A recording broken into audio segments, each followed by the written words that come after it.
Alrighty, what is up, VOD watchers? Where are you at? Let me know in the comments. If you're watching the VOD after the fact, welcome. We're about to get into day 5 of the grind. I actually took the day off yesterday. I'll be talking about here in a moment once people start showing up. But for now, let's play some Spyro. What's up, Duriel? Duriel, honorary VOD watcher here. The only person here before actually, like, I went live. So thanks for popping in, Duriel. Dude, Duriel, you'll be proud of me to know that I liquidated my bank yesterday. I totally cleaned it up. I haven't cleaned my bank in RuneScape for like 4 or 5 years. since like 2019 or something, 2018.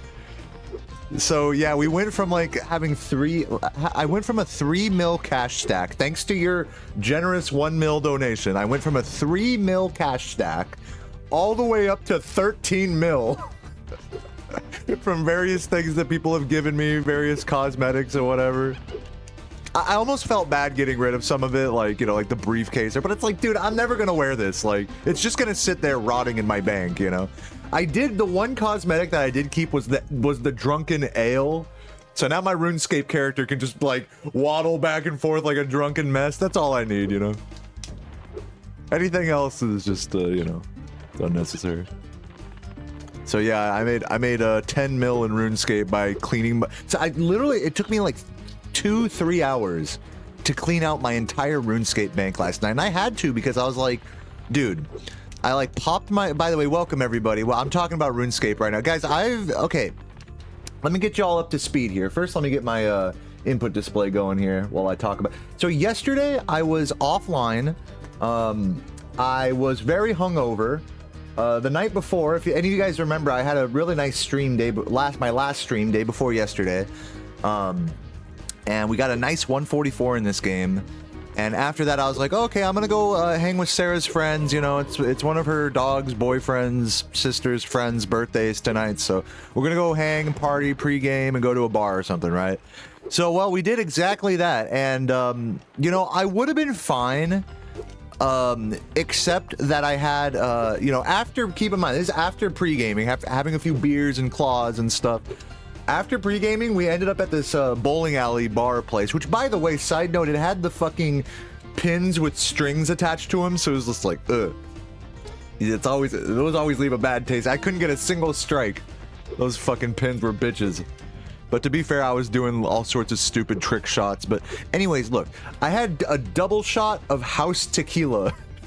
I don't know what I was thinking. Because Sarah asked me to order a marg, so I got a marg. And, you know, and I drank a little bit of it, but it was one of those really shitty margs where it's just all sweet and sour mix. It was just all simple syrup. It just tastes like I was drinking straight up simple syrup. And I was just like, ugh. So I was like, I asked the bartender, I'm like, hey, can I get a double shot of tequila? Like, surely this won't go badly. And I added that to the marg with a bunch of limes, which didn't even really help that much. I mean, dude, when a marg is all sugar, it's like there's only so much saving it, you know? But yeah, dude, I remember the bartender pulled up the brownest bottle of unmarked tequila I've ever seen. It looked like he was pouring whiskey into my shit. And you know this ain't no reposado, nothing. You know they're fucking mixing jet fuel in that shit. So yeah, I was pretty hungover yesterday. But welcome everybody. So I had to take the day. I knew if I streamed yesterday, that I would be not having a good time. Yeah, I got another fucking thing. Had a fucking skull and crossbones on the label. A little XXX underneath it. Tentacion. Anyways, welcome Nice Legs, Ash, Elucidar, Jord, Zebra. So we're getting back to the grind today. Little tiny bit of rust I can feel, but let's head over to wherever this takes me. I think this takes me to Dragon Shores. What I should do, actually, I should head over to, I'm gonna actually exit Dragon Shore. Well, you know, since I'm here, hold up. I don't want to get too stuck on this. Oh, not bad. What I want to do, some things I need to practice are the various levels that need work. Colossus, I think I want to spend some time practicing, not necessarily hockey, but just the general movement of Colossus.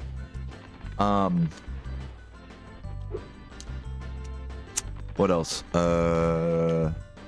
Penis. This jump, of course. And then maybe trying to get the walking double jump in Autumn Plains after ground to portal. Really bad at that still. Lifelong Spyro fan, Happy New Year. Happy New Year to you, nice legs. How does world record usually happen? Is it like grinding casually and oh fuck, I'm on pace right now? Yes, actually, you know what, Leonard? That might sound like kind of ridiculous, but that's exactly what happens. Except here's an important detail that you might have, that I think you left out with your interpretation of events. Yeah, it's grinding casually for 10 years in my case, or for my first record, like 8 years. It's grinding casually. So there's definitely a big time investment, you know. But yeah, I mean, it's never like one day I wake up and I'm like, okay, today's the day I get record. It's never like that. For me, it's not like that. For some people, they like to hype themselves up like that. I'm not like that. For me, I'd rather hype myself down. That's where I find success, is where I'm like, today's just another day. I'm just chilling. I'm focused on having a good time, rather than getting a good time. That's where I thrive, is in that headspace. And so if I start trying to hype myself up, like, okay, we're gonna get a good run today. We have to put in a heavy grind. Some days I'm like that. Some days I'm like, okay, I'm gonna try to grind a bit more today, you know, and maybe I'll be more quiet. Those are the days that are usually the biggest struggles for me, because those are when I'm like, as much as I don't want to admit it, the expectations are higher for myself on days like this. And the higher you put yourself on a pedestal, the harder you fall when, you know, reality sets in. So that's just kind of my outlook on the grind. Yeah, so it is like a casual grind, like you said. And Chicago goated. Chicago Ted, pardon me. The Chicago Grip Reaper. Sorry, I couldn't avoid. The Chicago Grip Reaper with the fucking resub. Thank you so much for the tier 1. And Ismees Jack as well. Thank you for the tier 1 5 minutes ago. Just saw that. SSBM with the gift. Love you guys. Thanks for kicking off the stream generously. I appreciate it. Yeah, so it was a casual grind for 10 years. Like, don't forget that part. I always make a big point of that. Yeah, I mean, look at the top Mario 64 speedrunners. You know, most of them have been playing the game, or at least grinding at a relatively high level for at least a few years. Some of them, maybe like a year. Like in the case of, what's his name? Not Ouija, but that one guy who almost has the sweep. I mean, you know, these guys play, you know, they play for years. You know, it's no joke. Before anyone knew who any of these guys were, they were grinding. You know, they were casually grinding with 5 viewers. Never forget that. For quite a while. And yeah, there are some outliers in speedrunning where someone just kind of breaks out onto the scene and is like really talented and puts in a ton of like hardcore grinding and gets like gets a good time like relatively quickly. But even that process still takes a few months. It's not like that happens instantly or anything. From step 1, you know what I mean? From like, I don't know the route to I am on the cusp of world record. You rarely see that process, you know. You don't see most of that. That's the thing, is I'm, you know, I don't mean to say I'm unique. Oh, I'm a special snowflake. But I'm unique in the sense that I stream every second that I'm playing this game. I stream it to you guys. Most speedrunners don't do that. Most speedrunners, like, you know, when they're first learning a game or they're doing a casual playthrough, they don't stream that stuff. They just like, so you don't see the all the time that goes into it. Even just practicing, a lot of speedrunners will just practice off stream, you know, whatever. Stuff like that. So yeah. You only ever really know who you only ever hear about speedrunners like me once I'm like on the cusp of world record, right? Like, who here genuinely has been following me since before I had a world record in Spyro 1? Since before December 2020. Who here has been following me since then? Probably some of you. I know some of you have. There's some OGs here. What's up, energy drink? Chicago's a pretty cool city as long as you avoid the bad neighborhood. You don't want to get hit by the Chicago Grip Reaper. You know, you got to stay out of those bad neighborhoods. What's up, energy drink? And Duriel. Can't really watch the stream at work. Hey, well, thanks for listening in. Love you, Duriel. Dude, I will keep talking about RuneScape all day just for Duriel. Because I have been addicted. Like, yesterday during my day off, I popped the RuneScape membership. And that's how you know, that's when the train goes off the wheels. Is when you go from free to play to member. And it's like, especially when you pop a bond, you know, that's like a little item that gives you membership. It's only for 14 days, 2 weeks I have to clean out my bank. And that's a big thing I did, clean out my bank. So that way I can actually use it back when I'm in free to play again. To try different training methods, to look at forestry, to try different enchanting. I'm trying to, like, you know, enchant glories, you know, so I'm like sitting on a bunch of, oh my god, dude, I'm doing all that shit. Right now, I'm looking for these different training methods that I like. Right now, I'm digging Motherlode Mine, and then I'm just saving up for the coal bag so I can go to Blast Furnace. Because my mining and smithing needs some work big time, and that'd be a good way to skill and make money and do something that's like, I'm like a semi AFK type of player, so those are really good. I would call like semi AFK skills. I have not tried Giant's Foundry yet. I don't even know what that is. I'll look into that.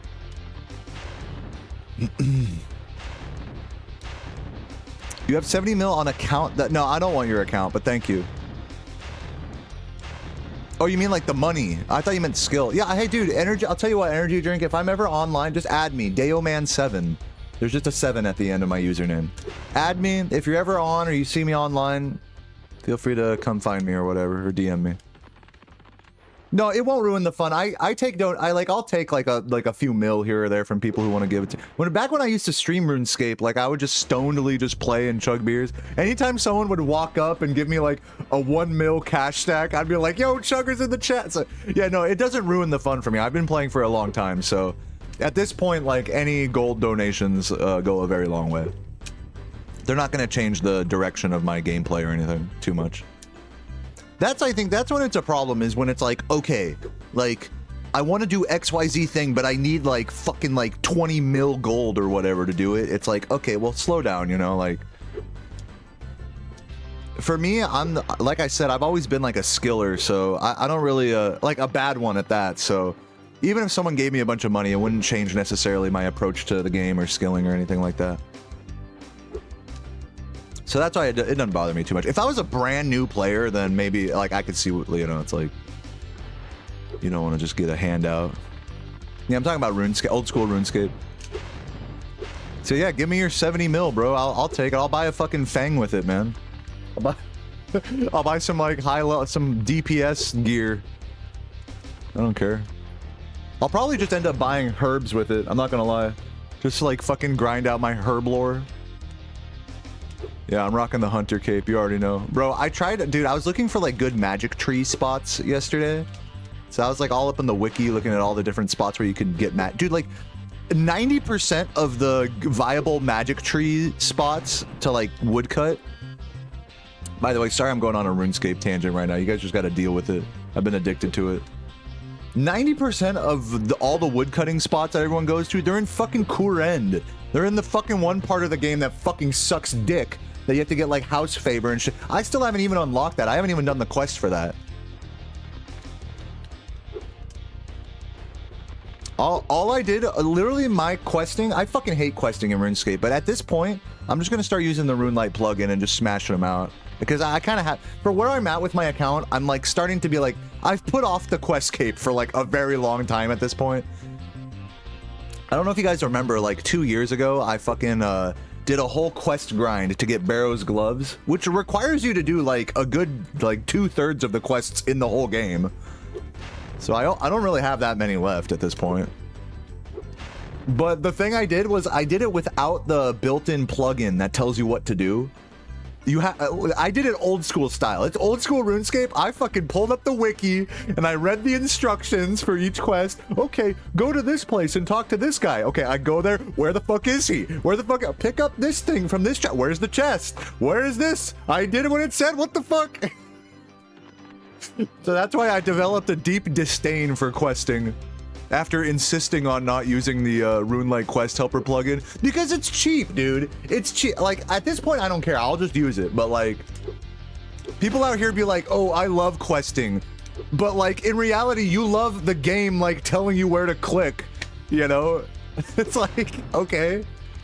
I mean, I'm not going to sit here and say that RuneScape is, like, a game for, like, intellectual geniuses or anything, you know, for the most part. There are some pretty talented players, pretty smart players out there, don't get me wrong, but it's just like when it comes to questing, people are like, oh yeah, questing's awesome. I love every tile that I need to click on being lit up for me. I am a literal like 5-year-old shit. But yeah, like I said, I'm a dumbass, so I'm just gonna start doing that. Yeah, it's cheap. I mean, as long as you acknowledge that it's cheap, then it's fine. Like, who cares? Same thing, a lot of people do that with bosses as well. Like, there's a really good video, I forgot who it's by, but someone made a really interesting video about how combat, especially like bossing, PVM, in RuneScape has really changed over the last few years with like, with RuneLite plugins. You know, if you go into a boss and it's just every tile that you're supposed to stand on, like, lights up at the exact right moment of each phase and all that sort of shit, it like totally changes the way the fight like feels compared to just going in there raw dog, you know, and just like learning like how to play it. Maybe you'll misclick a tile because it's not as obvious as it being lit up, you know.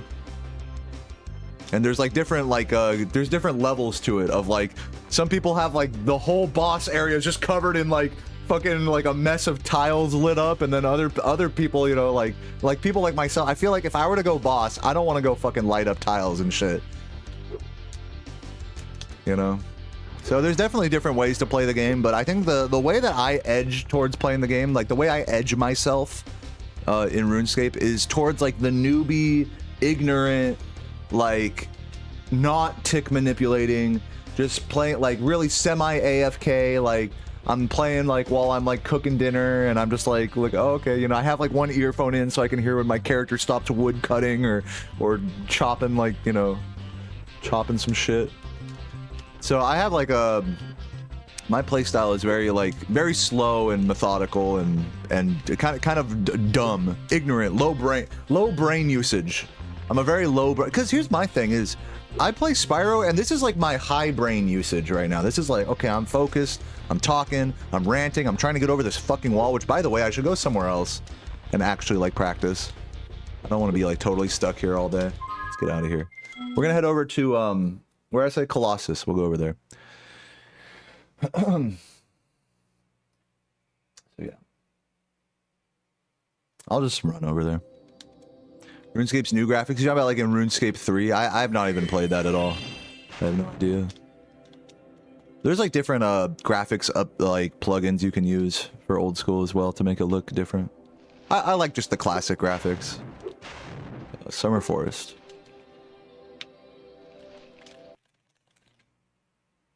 Yeah. So Kanjay remembers, like, back when I used to actually stream RuneScape, like after my runs, I would use the default client, like that was made by, you know, Jagex, like the people that made RuneScape. Well, you know, if you play RuneScape and you do that, you're gonna get made fun of because you're supposed to use the third. It's like, you know how with WoW you're supposed to use all these third-party like plugins and clients and stuff like that, and if you don't do that, you're like actually fucking up. You know, if you just play the game like vanilla, you're like a fucking, what the fuck are you doing? You know, like people are mad at you for that, you know? That's what it was like when I used the vanilla RuneScape client. Because I didn't care about, like I said, I didn't care about like lighting up tiles or getting any, like showing the drops or like, I don't give a fuck. Eventually I did like cave because there was, I think there was like a moment where I was like, okay, I need to be able to see this thing that, you know, RuneLite would help with. It eventually just gets to that point the more you play, but plugins used to be like against the rules, but you know, they've become so like ingrained into the like the culture of the game. that they're allowed. Like RuneLite and plugins are completely allowed. They're not against the rules. Maybe at one point in history they may have been, but that point is long past. So let me turn on all the cheats here. Anyways, guys, I know a lot of you guys don't play RuneScape at all and don't care, so thanks for bearing with my ranting here. Let me see if I can get a good Colossus. See if I can get a good Colossus, see how I'm feeling. Maybe head over to Autumn Plains for a moment and then we'll do a run.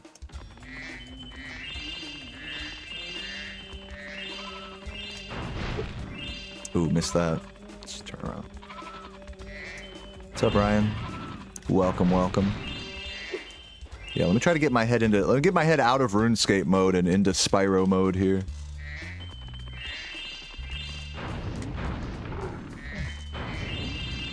Whoa.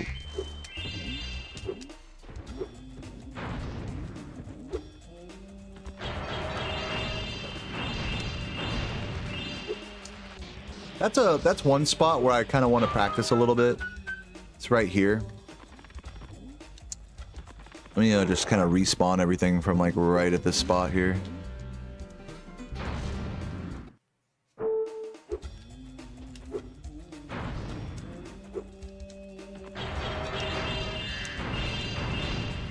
Now here's one idea, is that I fireball through the third thing. Oops. I guess that works. Wait, wouldn't that be faster technically?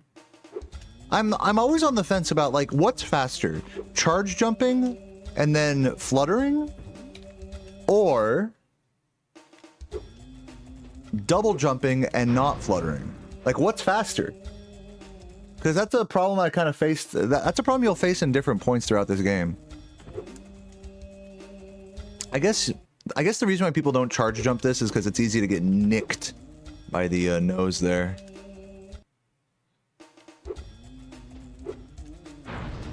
Interesting. Okay. Yeah, you don't want to flame charge through the boxes there because you're too close to them.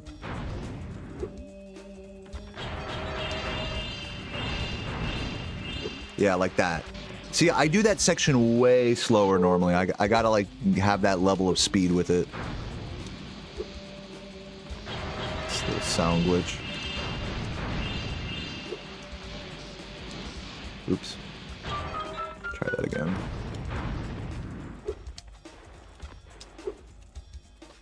Shit, the walking double jump.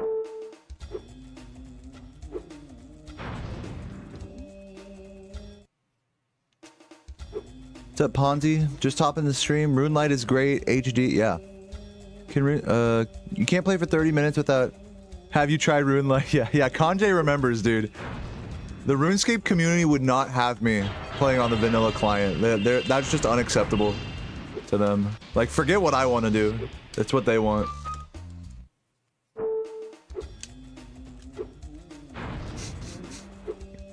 It's fucking... No free thinkers allowed.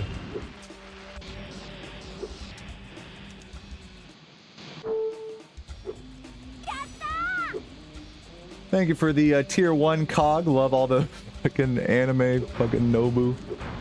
Appreciate that. And Higgy, thank you for the tier 1 as well. I just saw that. Thank you so much, guys.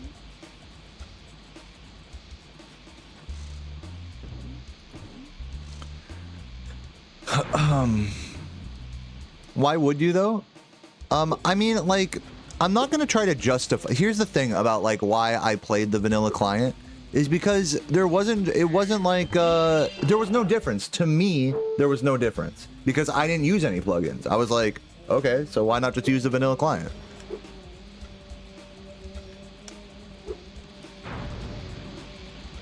So instead of being like, oh, I hate RuneLite, it's like, it doesn't matter. The truth is that for a long time, it just didn't matter for me. And then eventually there came like some situations where it's like, okay, now I need RuneLite for this. But for a long time, it was just like, it didn't make a difference one way or the other. So why are people trying to pressure me to do the fucking thing that doesn't matter? You know what I mean? That's why I'd always push back so hard and be like who fucking cares? Why do other people care how I'm playing the game, you know?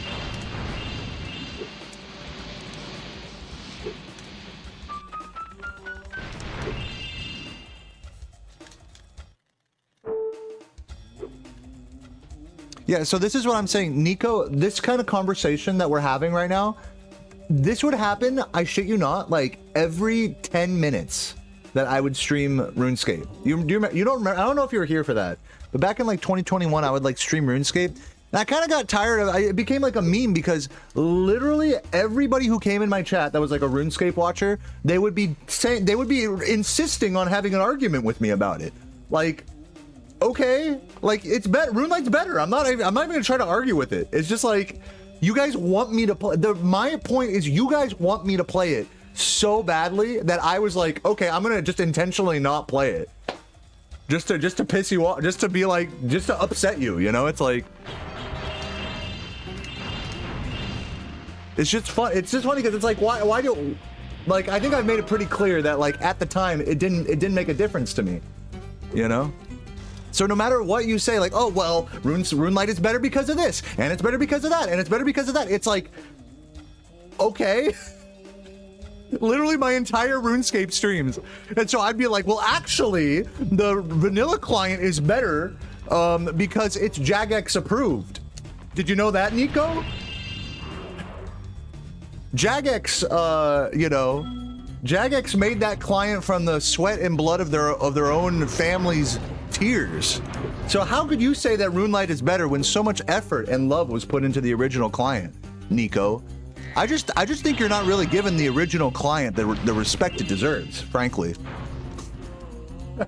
It would turn into that. It turned into like this fucking crazy, like sarcastic thing. I'd start like cussing out people and shit. Just like you, cussing out people just like you, Nico. Like, what do you guys have to prove to me? What do you guys have to prove to me? Like, let me play the shittier thing. Like, is that so crazy? People don't do that in speedrunning.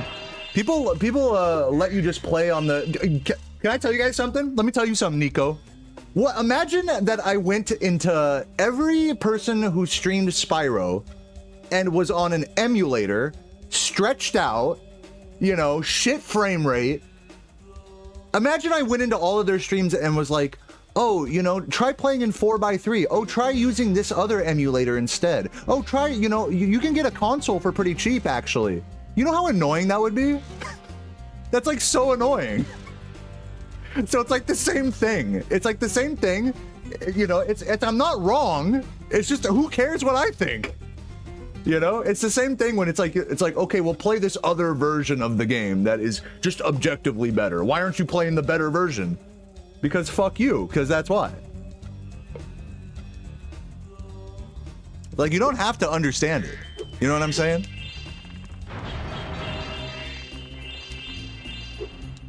But yeah, you know, the fucking vanilla client sucks, don't get me wrong. And I do play on RuneLite now. But yeah, that was just such a funny, like, exercise in, like, just talking shit to people who, like, wanted me to do the objectively better thing. Like, dude, imagine, again, here's another example of that. Imagine I go into Spyro speedrunning streams, and I'm like, oh, you should do this section differently. You should actually flame charge that. Annoying, super annoying. Even if I'm right, that's super fucking annoying. Unless someone's directly asking for that, you don't, like, you know, it's just annoying. It's like backseat fucking gaming. It's like basically backseating. You know? But the truth is I think people were just kind of confused, like, because nobody plays the original client on RuneScape. Nobody uses it. It's like I was in like the 1% of players that use the original client, the Jagex client. It wasn't even that people were upset that I wasn't using it. It's just that they couldn't like fathom. It's like, does not compute. Why not? It's like they're just confused.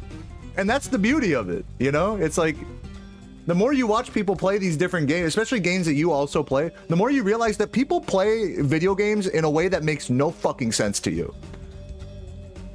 I'm sure people feel that way watching these runs sometimes. Like, man, that made no fucking sense. I don't know.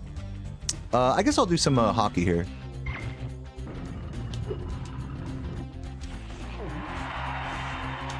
Dude, I'll happily, if I ever stream RuneScape again, I'm happily going back to the vanilla client. Just to fucking talk shit on all the chat. Just get into it with people. Just to piss people off. Like, that's like that's what, Dude, there's the benefit of the original client. It pisses people off. It confuses people. There you go. Do I need more of a reason than that? You're annoyed with the Eagles? Yeah, didn't they win like the last Super Bowl or whatever? I don't follow football at all. Dude, that's so funny. Like, so okay, so let me. I'm trying to follow with the chat here. So like, I'm over here ranting about RuneScape, which by the way, most people don't care about who are watching me right now. Like a couple of you guys play RuneScape, and that's about it. So the other people that don't play RuneScape, you guys have resorted to talking about football. Man, the Eagles, huh? Yeah, well, you know, yeah, dude. God, it's like you guys are grasping at straws of things to like converse about here. Well, too bad. Too fucking bad.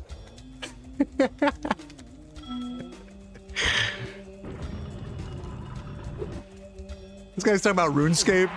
All right, football time. Oh, that's so funny. I'm just talking shit. You guys can talk about football. I don't care. It's just I'm just making fun of y'all. Like on one end, I'm losing my mind about RuneScape clients, and on the other end, it's like, man, my team sucks. And meanwhile, none of us are talking about Spyro. None of us give a fuck about this game. It's funny.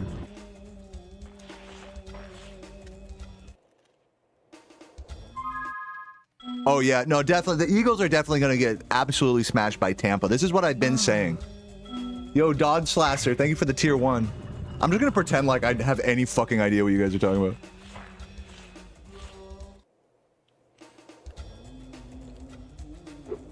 Yeah, Ponzi's in his like dream stream right now.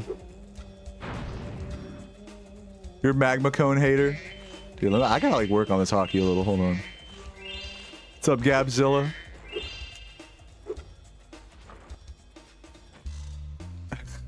I play this game only on days that end in Y. True.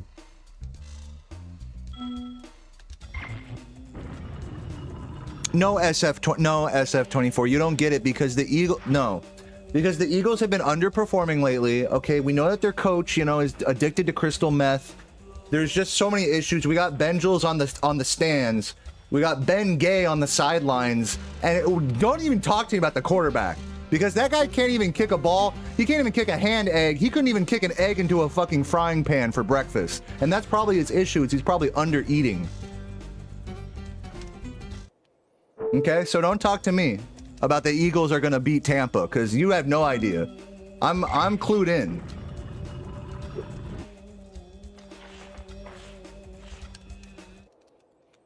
What's up, Kin? Thanks for the good luck.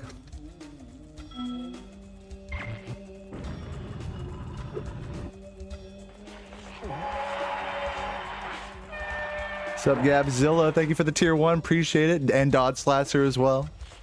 Love both of you. I'm like doing this all, but I'm not even focusing here.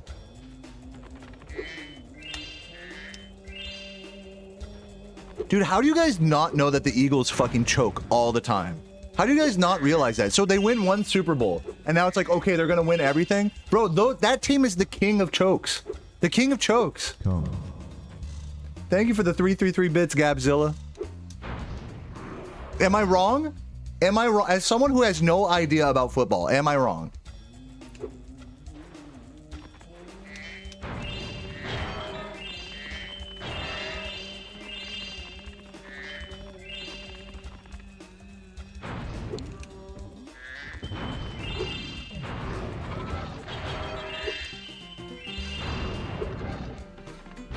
Try this whole section again.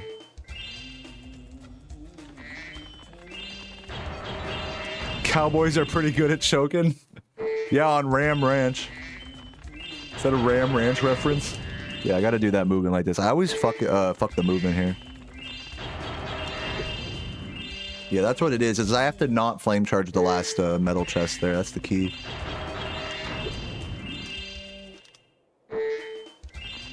What if I flame charge early there? Ah, maybe that could work.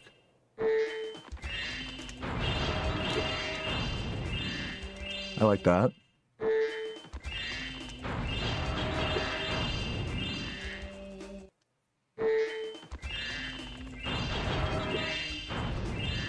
I don't know if I want to do the glide there. I feel like ideally you just do something like this.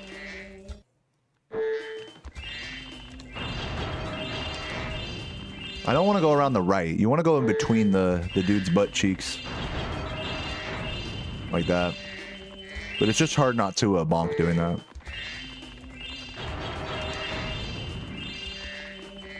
Oh, that's not that bad though.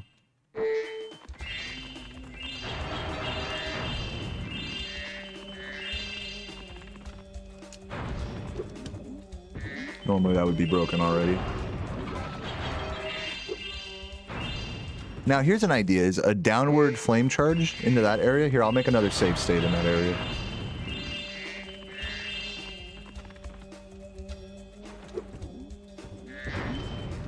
Okay, should be right here, okay.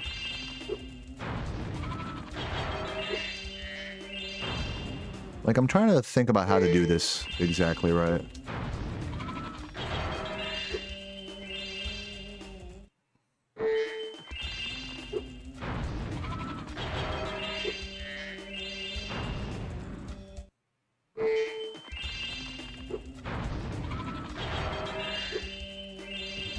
Yeah, it's like, I don't know. It seems like the move is just fall down, it's just flop down that shit.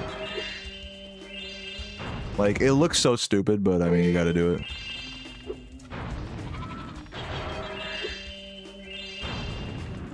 Like, that's honestly your best bet. Oh, thank you, Gabzilla. That's very nice of you. Really appreciate it, Gab. We're talking about a team that chokes. Oh my god. Oh my god. This guy's talking about the Vegas Golden Knights? Bro. Dude, honestly, they should call them the fucking Vegas Golden Turds. Golden Nuggets. Because they look like a fucking turd, just like a gold nugget. They gotta call that shit fool's gold because those guys fucking they can't even fucking hit a puck. They can't even hit a puck. If you had to fucking egg a house as a pranking teenager, they couldn't even hit the puck onto the side of the house where the eggs are all splattered. They couldn't even do it. If you told them, hey, go TP a house, haha. You know, when they were 12, they were like, oh, let me go TP the house. Bro, they threw the toilet paper right into the street. They didn't even make it to the lawn, bro. And you're gonna tell me that this is a professional hockey team? Dude, these guys suck so bad. They really should call them they really should call them the Golden Fuck It instead of the Golden Nuggets. Because these guys suck. And I've been saying this. My sports takes have always been right because I'm big into sports. That's why we talk about it here. You know?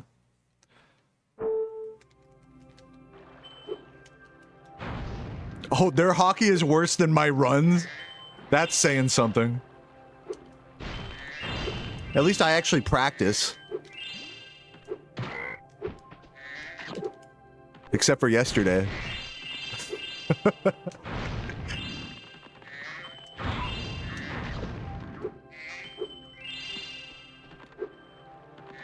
Bro, they had to turn the Stanley Cup into an actual cup, bro.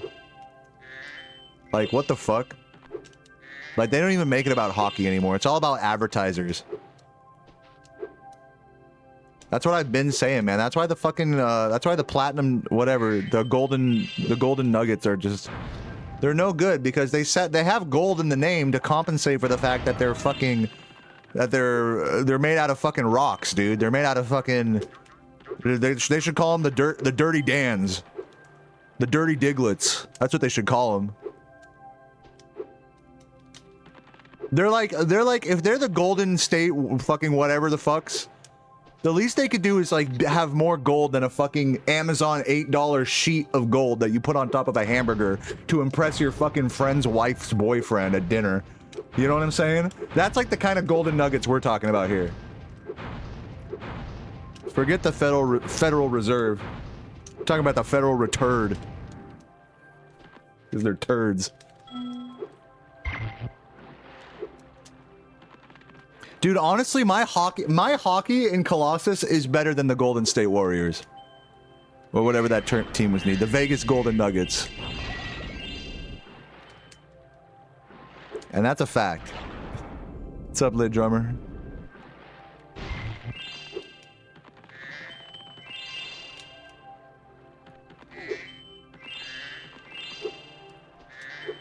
We're talking about practice. Like, these guys just don't practice. They need to take a page out of my book in speedrunning to learn how to actually play hockey.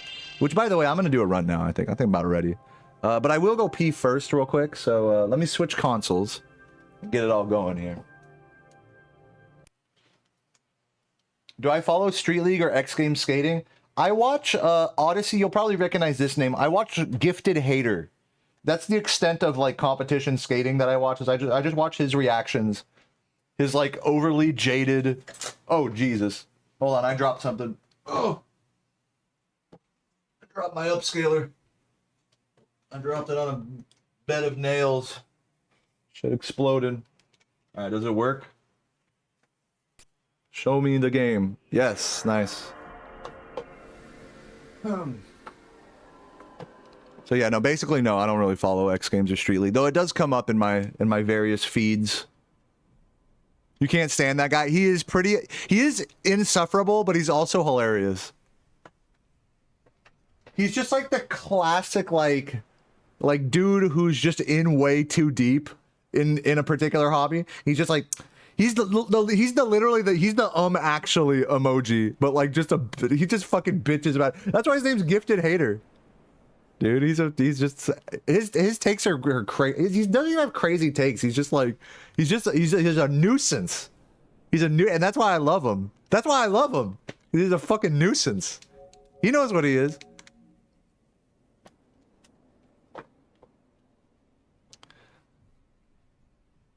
Yeah, no, exactly. It's like if you're gonna be a hater, you want people to like be like, oh man, this guy is fucking. It's like you hate him, but you can't stop watching him, type of thing, you know. A lot of people find success on YouTube that way, you know. But he does it. He does it from the heart. He does it from the heart. He ain't some like fake prankster, you know. He's on some. He's real. He's from the heart. Yeah, hard flip, late flip down a 20 stair. He's like, yeah. I mean, what ABD? He knows every ABD. You know, he'll always be like, oh, that's an ABD though. Pedro Delfino's part, you know, I know he cracked his skull open, but you know, he'll say the shit though, and this is what I like about it. He'll say the shit that no one else says. Because when I watched Pedro Delfino's part from you know, a couple weeks ago, you know, he was right. They hyped the shit out of that part, you know, with the fucking slam in the beginning, and then the rest of the part was good, but it wasn't like, oh, this is like a special part that I'm gonna remember for a really long time. It wasn't like on that level. It was still like fucking amazing skateboarding, you know. But you know, it's like once you start looking at it like, okay, I want to see something that's gonna change my life. Once you start looking at it like that, it's like, well, you know, I got news for you. You're already too old to see anything that's gonna make you feel that way. Nothing's gonna ever make you feel like the Emerica Stay Gold B-sides again. I'm sorry to tell you, skaters in the chat.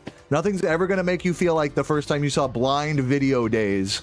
You know, nothing's gonna, you know, Mark Gonzalez, you know, board sliding to jazz music. It's, you know, those days are long behind us.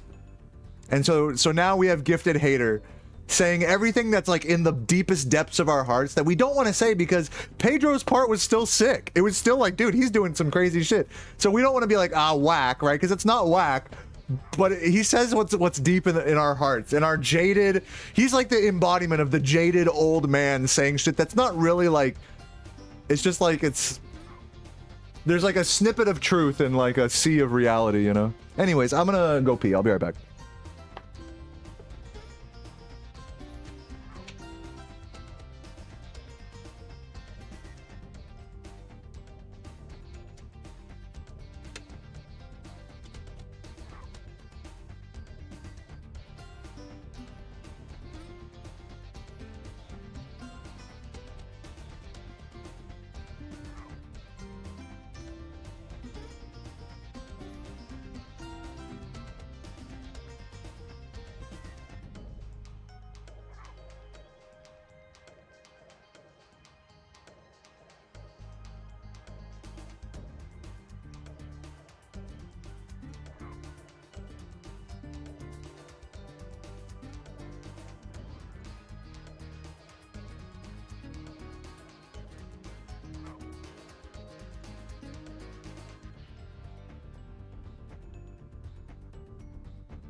All right.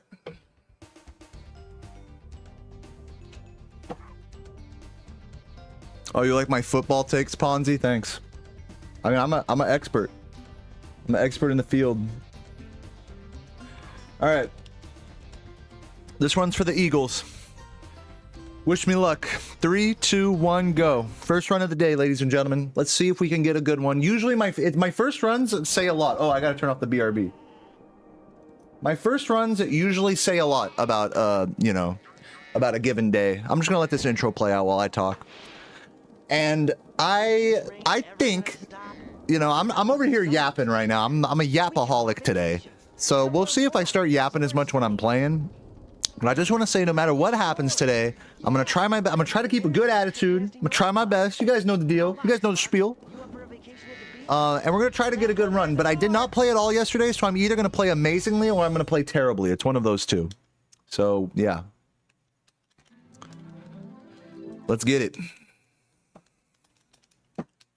And thank you for the good lucks.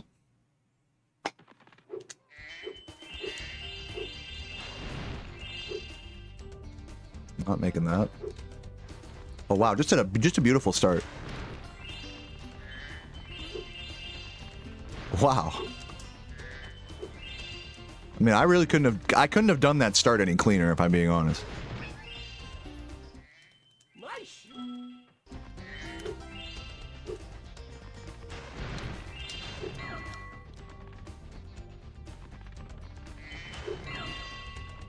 Are you kidding?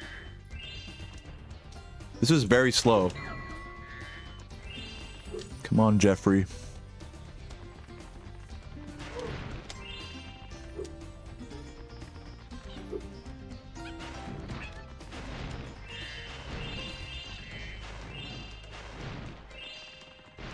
Okay, so far I've fucked up literally everything I could have so far.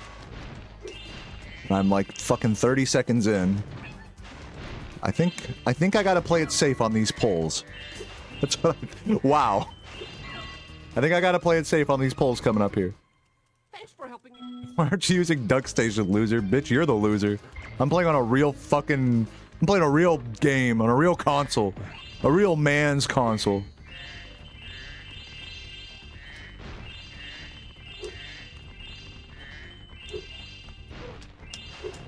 Oh my goodness, dude. We're definitely playing it safe here.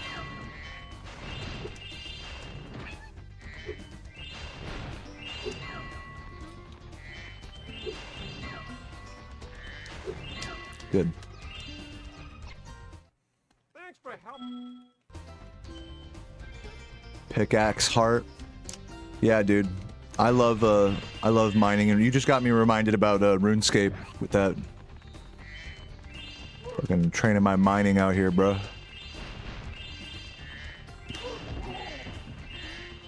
Can't stop me. Can't stop me from being a degenerate. Shit, I might even keep training my mining after runs today if you guys keep talking nice to me. I might just do a slutty RuneScape stream after this if you're not careful. Probably not, but maybe. No, I gotta put in a good grind today. I don't want to be thinking about other stuff. Also, I gotta go to the store today as well, so that's the other thing. We are like literally running out of groceries right now. Did I get the green? Yeah, I did. Just making sure. Man, this was an awful glimmer so far. The icing on the cake would be missing this shot right here. Okay. Mine, I don't even know my math. It's like 60 something, 64 maybe. I might be totally off. My mining is pretty low, all things considered. I'd definitely like to get into the 70s at least before I'm done at Motherload.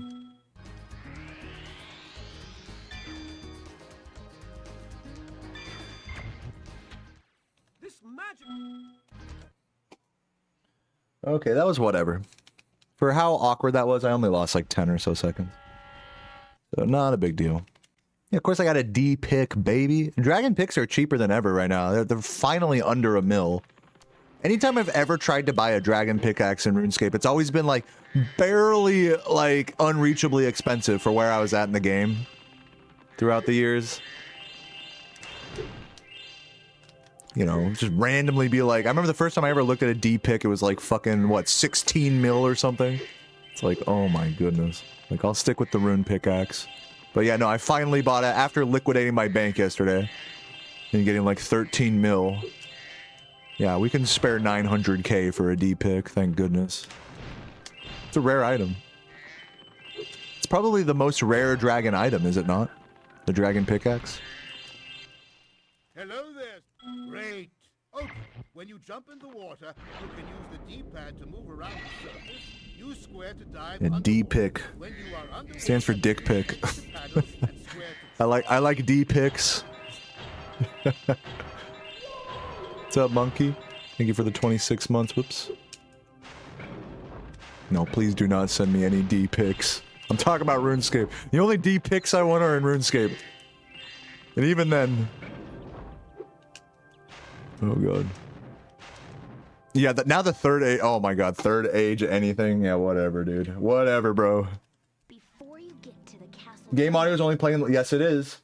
Yes, it is. Let me fix that when I can. And, whoa. Game like fucking shit paused there.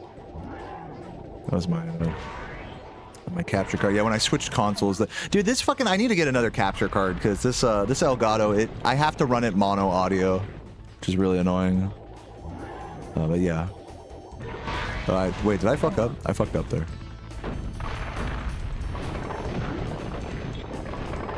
Oh, now it's back. It's back now. You guys can hear both channels now, right? Just need a little refreshing.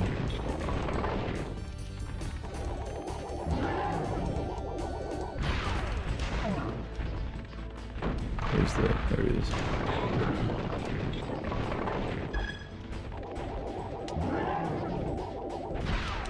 Didn't even have to set it to mono. Oh god, this is gonna be a tough, okay, there we go.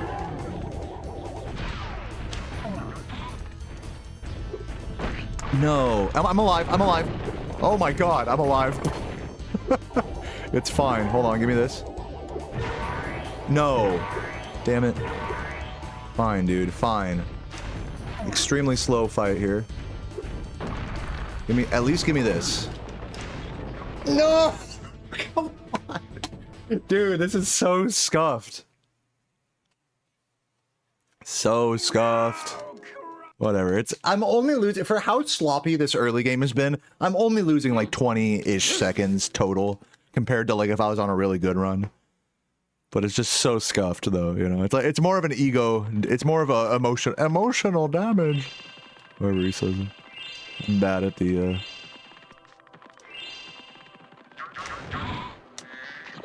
I'm bad at the Asian uncle voice. The borderline racist voice that you really can't say unless you actually are Asian. Okay, let's see here. I should, oh my god. Should be doing, I didn't practice I said I was gonna practice the walking double jump there. I totally did not. Okay, yeah, great. This is just great. I literally, what did I say, guys? This run was either gonna be amazing or just actually like a fucking shit fest. And it's not a shit fest yet, but it is on track. It is growing up in the slums right now. This kid is getting his education from the University of fucking expelled for drug usage. Dude, I had a friend in high school that he was a nice guy, man. I'll never forget what he looked like. He tried to sell a pound of weed in the middle of the quad, in the middle of the lunch area. I remember seeing a fucking yeah, it's just his whole backpack just filled with weed. Like, bruh. Like, and I just remember the school security just walking him off campus. Never saw him again. That guy was cool too. He was in my class. Actually, fun fact, that, oh damn it, I shouldn't have been talking during that. I could have had a quick clip there. I literally just pressed, after the clip, I pressed left again and then broke it. Like, whatever. All because I wanted to talk about the home. That run was for you, Brandon. That run was for you.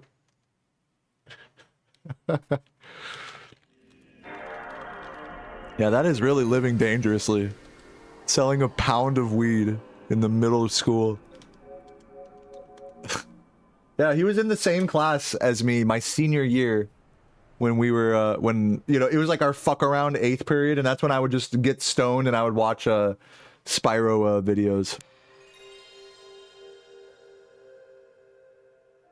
Yeah, that dude would let me hit his dab pen all the time. That guy was tight.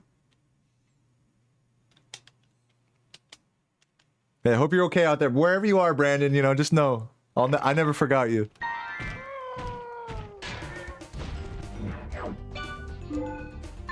Three, two, one, go.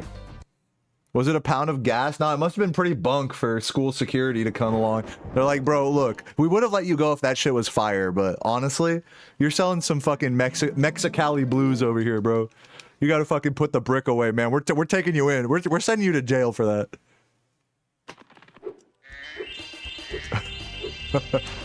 Oh shit.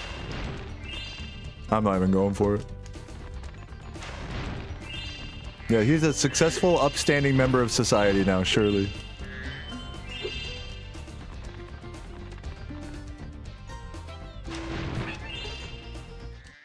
Nice. That would be kind of a funny, like, prank. Like, is to just bring a bunch of oregano to school and, like, sell it to people. Or, like, fake sell it. You can't actually sell stuff on campus, but, like, like sell it to people in, like, little fucking baggies. until, like, the school security guards come, like, what the fuck is this? It's like, I'm just trying to help people with their pasta. You know, it's really good in salsa as well.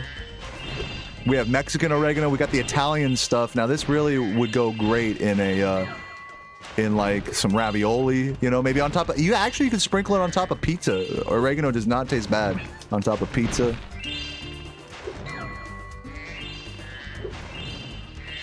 But if you want the crazy shit, we got some Thai basil over here, which looks similar, but you take one whiff of it and you know it's a whole different beast. I'm sure some pranksters tried that. And I have the red, dude. Fucking ladybug, dude. It's all so scuffed. Did I get the blue? We'll see later. Thank you for the good luck, Jack Carey. I'm YOLOing it. I don't even care.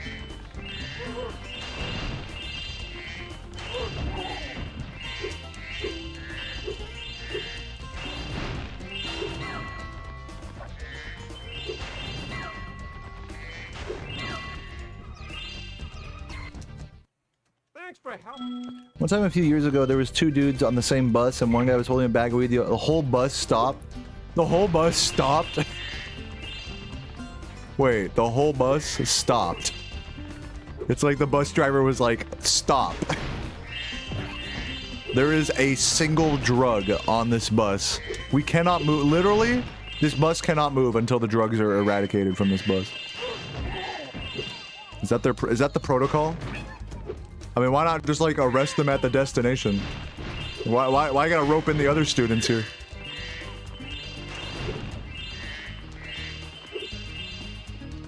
That's how it always felt. Anytime there was, like, something nefarious going on, and because I went to a really big, like high school in the middle of the city, like 5,000 students, I remember.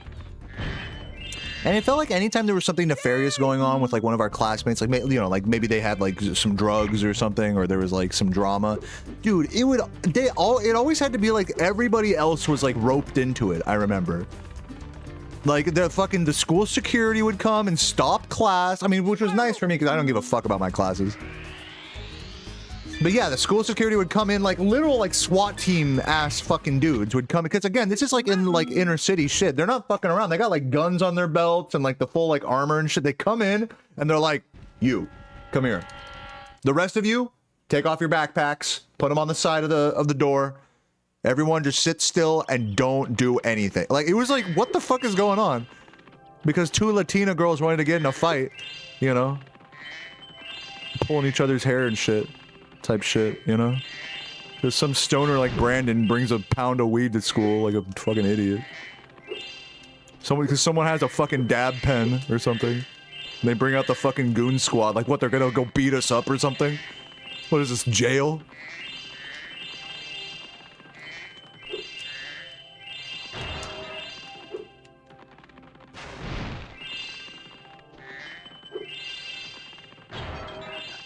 Yeah, it's kid jail. Hello there.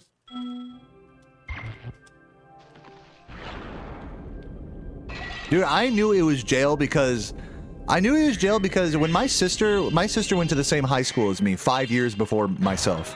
So in her day, you could just walk off the if you wanted to ditch class, you could just walk out of the band room straight to the street, you know, and just go home if you wanted. When I tried to ditch school, oh man, that was like a whole operation. I remember one time it was finals day. I think I was a sophomore. And it was finals week or finals whatever in high school.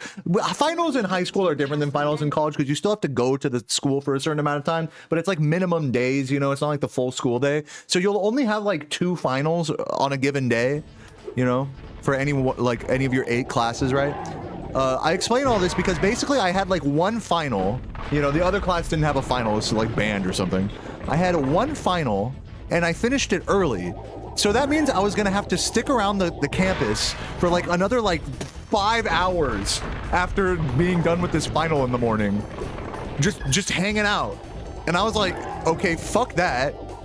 I fucking, I asked the teacher, I put my final on the desk and I asked the teacher if I could go to the bathroom. I brought my backpack and skateboard with me and I proceeded to climb, this is a true story. I climbed over a 20-foot fence to get out of the school.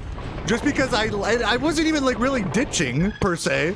I just didn't have anything left. I couldn't just walk out. God, imagine if I could just walk out when I had nothing left to do. Imagine that. No. I had to scale a fence like I was like a Bond movie. Like throw my, you know, hope to God that like a school security officer didn't see me. I felt like a thug. I felt like a badass for that. I'll never forget that. And I skated home. It was still bright and early in the morning. I got home in time to get stoned and play and fucking surf badly on Counter-Strike. Yeah, those were the days, man. Those were the days. But yeah, you know, all that to say that, yeah, like, dude, these fucking schools are prisons, dude. They are like covered in like barbed wire and like 20-foot fences and shit. Like, you gotta get like really fucking hoodlum status to actually like ditch school. Like while you're at school to leave school, you gotta be like a fucking straight hoodlum.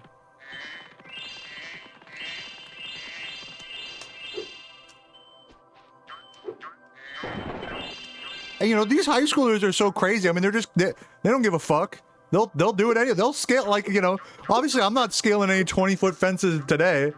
Partially because I fucking weigh over 200 pounds. I probably could do it if I tried.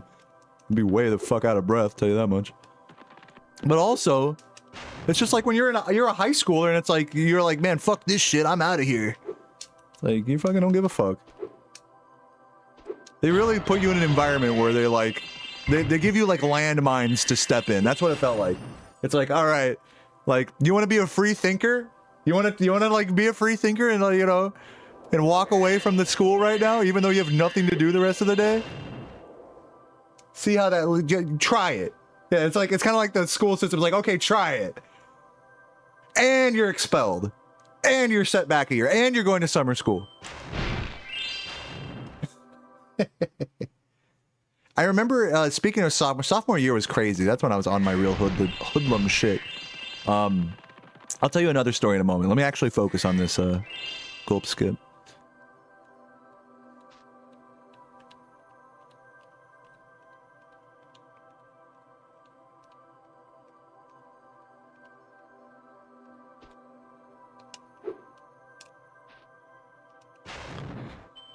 What was my other story? Oh yeah, so here's the story of the only AP class I ever took in high school. Now, those of you guys who are in the, I don't know if it's like this in other parts of the world, but in the American school system, in high school, you can take something called AP classes, which count towards general college credits. So that way you don't have to take like the, 100 level of that particular subject in college. It's pretty cool.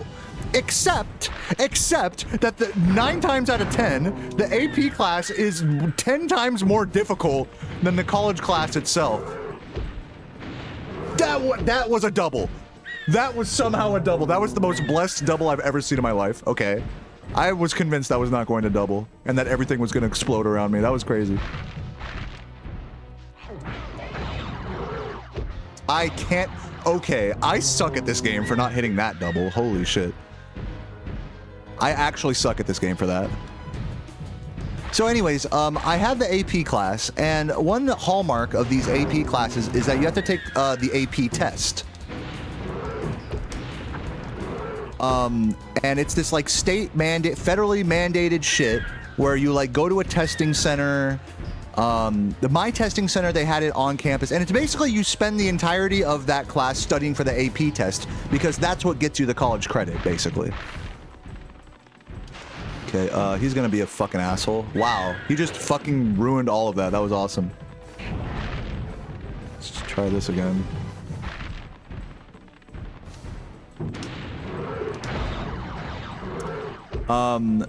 So yeah, so the story of my first and only AP test is I showed up stoned, for starters. This is a class that I ditched a bunch. It was AP History, I remember. AP World History. Oh my god, I'm getting ruined over here. Just one more double, then I'm good. Show up stoned, because I'm in like my stoner era. I'm like 15, 16 years old. I show up stoned to the AP test. I didn't show up to the class before where they tell you like all the procedures and that you have to, be careful to do this and not do this. I was just like, okay, there's just some whatever fucking test. Like, who cares, right? Like, I'm probably not even gonna pass this shit. Like, that's fine, Fucking Sparkless again. Glad you like the thumbnail, Anemioya. But I fucking go. I'm sorry, I'm like totally dragging this story out, but anyways, I go to the test and they give you a break in the middle of the test because it's like a 4-hour test. These AP tests don't fuck around. They're like 4-hour tests, and so they give you like a literal fucking break in the middle of it. They give you like a 10-15 minute like chill break where you can like stand outside, get some fresh air, whatever. And one of the rules of these breaks is that you cannot look at, and this makes sense, is that you cannot look at your phone. You're right, because then people are going to be like looking up the answers and trying to cheat and stuff, so that makes sense. But keep in mind, I'm like a stoned high schooler that was not there for the orientation of this. So they let us outside, and I remember I was just standing there, and I did this. I looked at, oh god, I have to do a swim in there. Hold on, focus. Okay, we're good. Dry up here. I made the crucial error of looking at my phone. I was outside of the testing center and I did this. I went like, and I put it back in my, I was just checking the time. I didn't even like scroll through anything. I wasn't like attached to my phone. I checked the time and then, stood there for a moment and then walked back inside. And dude, oh my God, did that cause a ruckus? That shit. I shit you not, right when I was about to sit down, they were like, stop, come with us. And they took me into the office and they were like, were you looking at your phone? And I was like, yeah, I just checked the time. Like, they're like, can we see, like, what were you looking at? I was like, oh shit, like, they're like, we're taking your test from you. And I'm like, okay. And they're like, we might take everybody else's test from them as well because you did that. I'm like, why? Like, what? And I remember the history teacher whose class I was ditching all the time, he was there. He was fucking there. He showed up just to like, take me where I needed to go and stuff. And I remember dude, I cried, dude. I was in tears because this history teacher, he was like, dude, you have no idea what you did. Why didn't you just show up to the class, 2 days ago or whatever? Like, what are you doing? And I'm like coming off after being stoned, by the way. I had to call my mom to pick me up. I was in tears, dude, because they were basically telling me because of you, everybody failed the AP test. I'm like, are you? I'm like, I'm sorry. I felt so bad. Like, thankfully, everybody did not fail the scare tactic worked, but they, They managed, damn it, they managed not to get everyone's tests revoked. But I mean, god damn, man. That shit was, that was like the most like pressure I had ever felt, like the most like authority being like, you fucked up terribly. That was probably one of like the standout you fucked up terribly moments I've had in school. Was failing, dude, failing this run for starters. Was failing the AP test in high school. I never took an AP after that. I was mortified. No, and then after all of that was said and done, after it was all said and done, I ended up having to take the actual history class in college, like a few years later. And dude, that class was chill as fuck. That class was so chill. You just go into like a, lecture hall and you fall asleep for like an hour. And you write a couple papers about like some political thing. I remember that class was me showing up, falling asleep, and writing 2 like 5-page essays. And I got an A. All, and to think, if I'd have just focused in this AP class that had homework every fucking day that I failed, if I'd have just focused, then I could have avoided that. I could have avoided this easy as fuck, fucking History 100 class. Oh my god. I really should have tried harder in my AP. Oh my god, because that class was just such a nightmare in college. Jesus Christ, that was like such an eye-opening experience. Like going through all of that with that AP class, and then just for the class to be so chill, like in college. Like it was a real eye-opener about like what they make you think college is like versus what it really is. The scare tactics, it's so sad. At least in American school systems, the scare tactics are just they're insane. They're like, if you don't fucking get college credits and fucking get like a really 3.5 or above, graduating honors, like you're not going to college, kid. You better just quit right now if that's what you're doing. You fail an AP test, you might as well just fucking drop out, go to McDonald's, son. That's what the type of shit they were like trying to breathe down your neck, man. It was fucked up, man. Fucked up. So yeah, my advice to any high schoolers, don't take AP classes. Fuck AP classes, dude.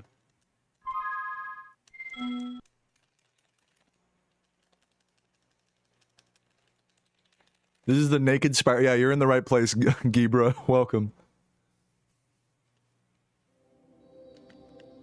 Alright, well, I'm way behind because I missed the swim in air. But I'm just gonna keep going. This run, I can just tell that I'm not gonna be getting amazing runs today. And that's fine. We're just gonna vibe it out and just keep talking and playing. I'm enjoying the vibes of this run so far.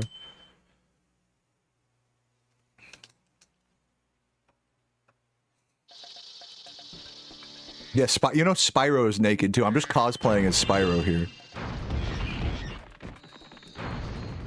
I'm really just getting into the game, I have to like role play like that.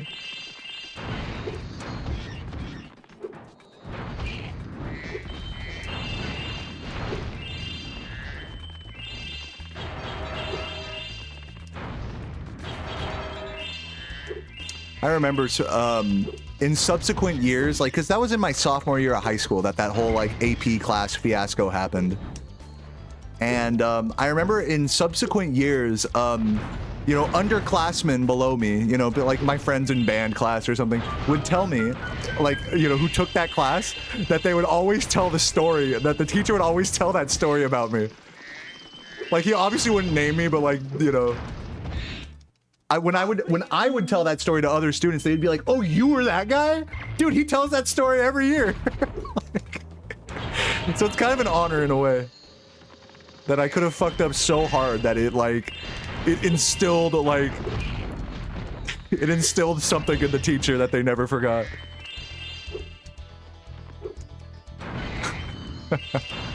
Man, I sank so that these future stoners could swim.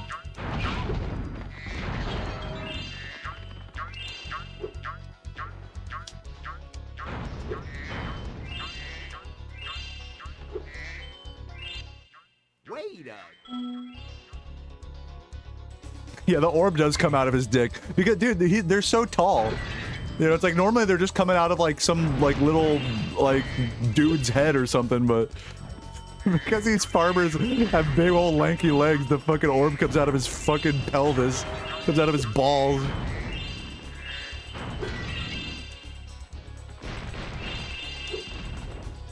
Oh, that was so close. I turned in too hard, actually.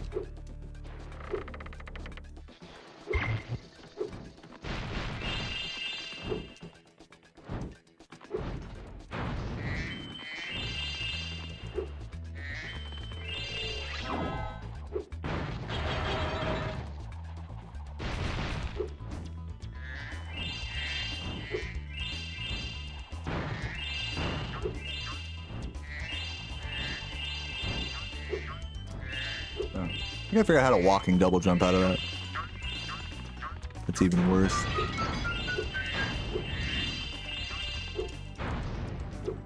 Oh, really? That didn't count? I was convinced that counted. Fine. Some guy from a university in your area came to your high school, told us if anyone wanted to be a doctor. I'll read the rest of that in a moment.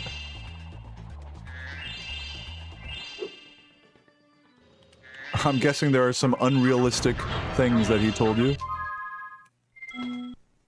If you wanted to be a doctor and hadn't been preparing since you were 8, you weren't gonna be ready. It's so fucking crazy. It's like, you know, you're supposed to, I think the job of a teacher, this is someone who is like really into teaching and getting into teaching and have parents who are teachers, is I think it's tough, you know, it's tough for teachers, even for the bad ones that make you lose all hope in yourself and stuff like that one. Even the bad teachers, I sympathize with what they were trying to say, in a sense, because, like, I gotta go this way. Because on one end, this is a delicate balance, I think, as a teacher. Whether you're a good teacher or a bad teacher, this is a delicate balance. Is on one end, you want to inspire the students to like really explore the subject and their creativity and their dreams and aspirations and all of that. You want them to feel that way. But on the other end, you know that to actually get there, it's going to take some realism and some sitting down with yourself, you know, like you had to do to get to where you are. So trying to communicate that to someone who's like, you know, 12, 14 years old is a really difficult and like mature, like discussion, especially like in a classroom of like 40 people, you know? So I do sympathize with the teacher, with the horror stories, and I'm sure there are many more horror stories of teachers that were just completely just shooting you down at every like turn. But it's because, and I know this is like kind of a hard pill to swallow, but it's because they wanted you to succeed. That they were so demoralizing. I know that sounds fucked up. I'm not trying to defend them. I'm just trying to, you know, just give you that perspective. It's still fucked up that a teacher would make you feel like, you know, like you're not worthy or whatever. You know, obviously you know, they fucked up that balance. Because I think here's something that you don't hear a lot is, you know, teachers that blow smoke up your ass, those aren't good teachers either.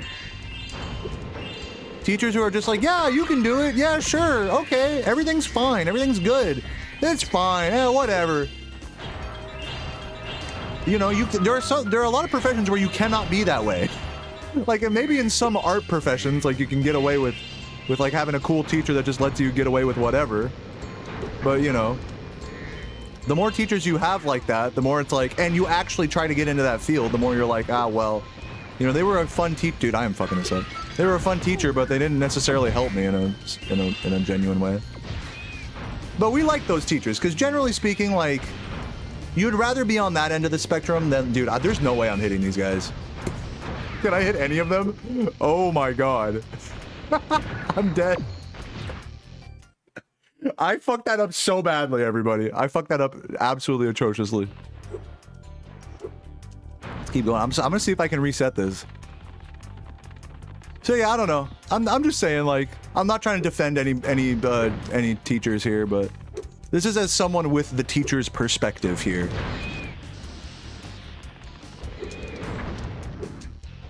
I think even there's a reason why the hard teachers are as hard as they are, or maybe as mean as they seem, you know. Excellent work. And you know what, the truth be told, and to some of you guys' credit with stories like this, to some of you guys' credit, some teachers just really shouldn't be in the field. Like, they don't give a fuck about the students or anything. Like, some teachers are just complete ass, like, regardless of anything I just said. So that's another end of that spectrum as well. So really not trying to defend any of that type of thing either.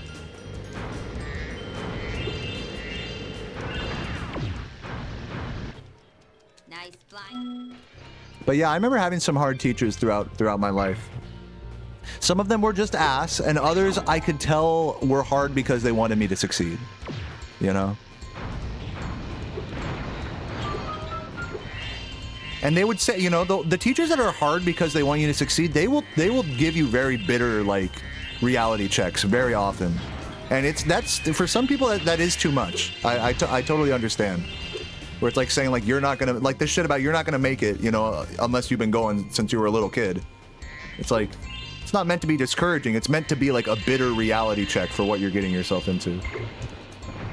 But of course, if it's discouraging, then, you know, then they fail as a teacher. You know what I'm saying? So there's just levels to all this sort of stuff. I don't know. Speaking of levels, I lost another fucking minute there.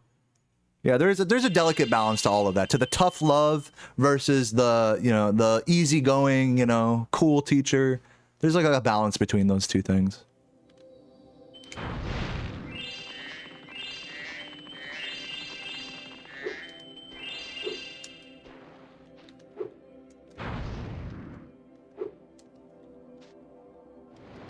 But yeah, I've definitely had some teachers throughout my time that are just like, why the fuck are you in this profession? Like, looking back on it, it's like, dude, how did I get through this? My 5th grade teacher was the worst teacher I ever had in my life.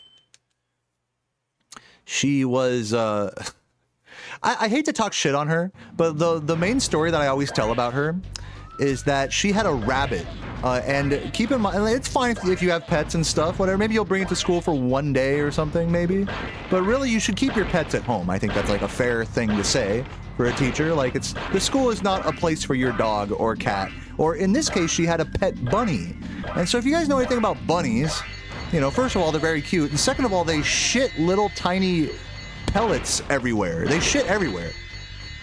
And our classroom, I think you can see where this is going. Our classroom was in a bungalow. So it was like not like part of the building. It was like in one of those, like, you know, sort of like little pop-up, like little tiny one-size room buildings with, like, you know, that if you jump too high inside of one of them, you'll like jump through the floor by accident. Like, these things are held together with duct tape, you know? And so those rooms have like all carpet, you know, shitty like carpet in them. And so this bunny, she had a cage for the bunny, like a whole setup, I remember, for her bunny. And that bunny would be there probably, I would say, like a third of the days of the year. Like, yeah, you can expect that bunny to be in the classroom at least a couple times a week. At least once a week, that bunny is going to be in the classroom. And when you're a little kid in elementary school, all you're thinking is, oh, cute bunny. Oh, yeah, the students love it. But I never thought, you know, looking back on it now, that bunny was shitting everywhere, dude. Like, you know, obviously, like, you know, she'd try to clean it up, but there's only so much you can do. There's only so many poop stains in the carpet that you can clean up. The whole room smelled like a fucking manure-ass, like, farm, dude. And I remember walking into that room, and I'd be like queasy from that, because that's an awful smell. And looking back on it now, I can only imagine the sorts of, oh God. I can only imagine the sorts of, like, discussions she had behind the scenes, like, with the administration telling her, like, you gotta stop bringing this. I'm sure it came to a head at some point. She had to just stop bringing it. I'm certain that's what happened. Because it's like, dude, how am I gonna be forced to sit in an enclosed space with literal, like, shit, like a farm animal here, and shit everywhere, with this lady who just, like, does not give a fuck about teaching. She was such an awful teacher. She would just assign us the most insane, like, busy work every day. This was 5th grade. I'm a 5th grader. That's what you, how old are you? Like 9 years old, 8 years old? 9 or 10, right? And every day we had homework. Every single day. And maybe to some of you guys, it's like, oh, well, I had it. So, you know, I had homework every day. But it wasn't an accelerated, like, you know, gifted, you know, class or anything. It was just a normal class. I wasn't in the accelerated program. we had to just do like we had at least an hour or two of homework every night, like a full hours of like, there was like more homework than I ever had in like any of my high school or college classes. Really, it was insane. In 5th grade, we had to write an essay every week as one of the homework assignments. We had to do a lot of just like writing the definition and writing like spelling shit just over and over and over, which, you know, on its own is like, you know, it's good to practice those things, you know, as a budding, you know, 10-year-old or whatever, but like to be forced to do that, and then if you don't do every assignment, I remember this, like if you don't do every assignment, you get it was so fucked up. You'd get ostracized for it. At the end of the week, on Friday, she had a special day where everyone who did all of their homework for that week would get to have like a pizza party, or like, you know, they'd get to go outside or some shit like that and hang out for like an hour, while the people who didn't do their homework have to sit there and do their homework. This is for a 10-year-old, by the way. 10 years old. What? For a 10-year-old in a non-accelerated course, with sitting around like a pile of literal rabbit shit. Oh, this is gonna despawn. Okay, phew. And that teacher was awful. Also, she was morbidly obese, which, no offense, like you can be a good teacher and be fat. Like there's nothing wrong with that inherently. But she would ask the students to bring, hey, if you want to bring something nice to school, bring Diet Coke, because I love Diet Coke. She was like one of those ladies, right? And so she would have like fucking stockpiles of, you know, of course every kid would bring Diet Coke when it was like her birthday or whatever. She would have just stockpiles of, she was like addicted to Diet Coke, I remember. That was like her thing. She had more Diet Coke than she knew what to do with. God, fuck that teacher.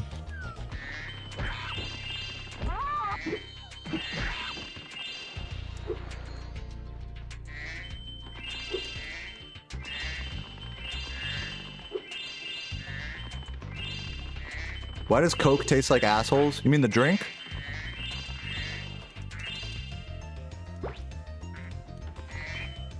I've never tried the drug. I can't speak to how that tastes. I don't think Coke tastes like asshole. I think it tastes pretty good.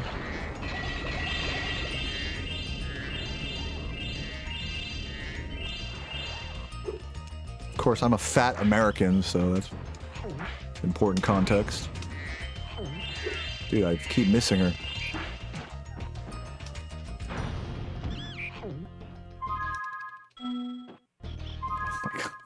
Okay, there we go. Scoutisa, thank you for the sub, and Monkey, thanks for the sub earlier as well. Appreciate it. Appreciate you, Scout. Coke Zero Supreme, you know what? I don't like the taste of stevia or whatever the artificial sweetener is. It's not really my thing. The initial taste of Coke Zero is spot on, but the aftertaste is just it's too I don't like it. If I'm gonna drink a Coke, I'm just gonna drink a Coke, you know. I'm not gonna try to lie to myself or anything.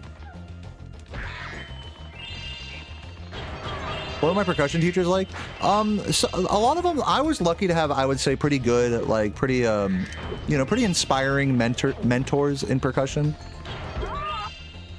I went to a like music camp in the summer, band camp, if you will, but it wasn't band camp. It was a music camp. It was like a band and orchestra camp, which is different than band camp, because band camp is like what you go to before high school, or like before school starts in high school. That's like at the school. This was not band camp per se, but it was like a music camp. Anyways, I went there for many years growing up, and it was up in the mountains. It was so beautiful, and I remember the percussion coach there. His name was John Gann, and dude, that guy looked like Chuck Norris with like a fucking big old. You know when the percussion coach has got a big old beard gut, and he could just chop the fuck out on like any like random like fucking. Like on a concert bass drum, he'll like play it you know, the cymbals. I remember he took us off to this like cut like off in the side like by these trees and stuff, and he showed us all like little kids like how to hold the cymbals properly without putting like too much of your hand on it, because like the more of your hand you put on a cymbal, this is like for symphonic like crash cymbal playing, you know, the more of your hand you put on it, then like the less it's gonna resonate fully. Which, you know, for ordinarily, like the truth is, it doesn't really matter, you know, because like as long as you just play it on time, you know, people are gonna hear it.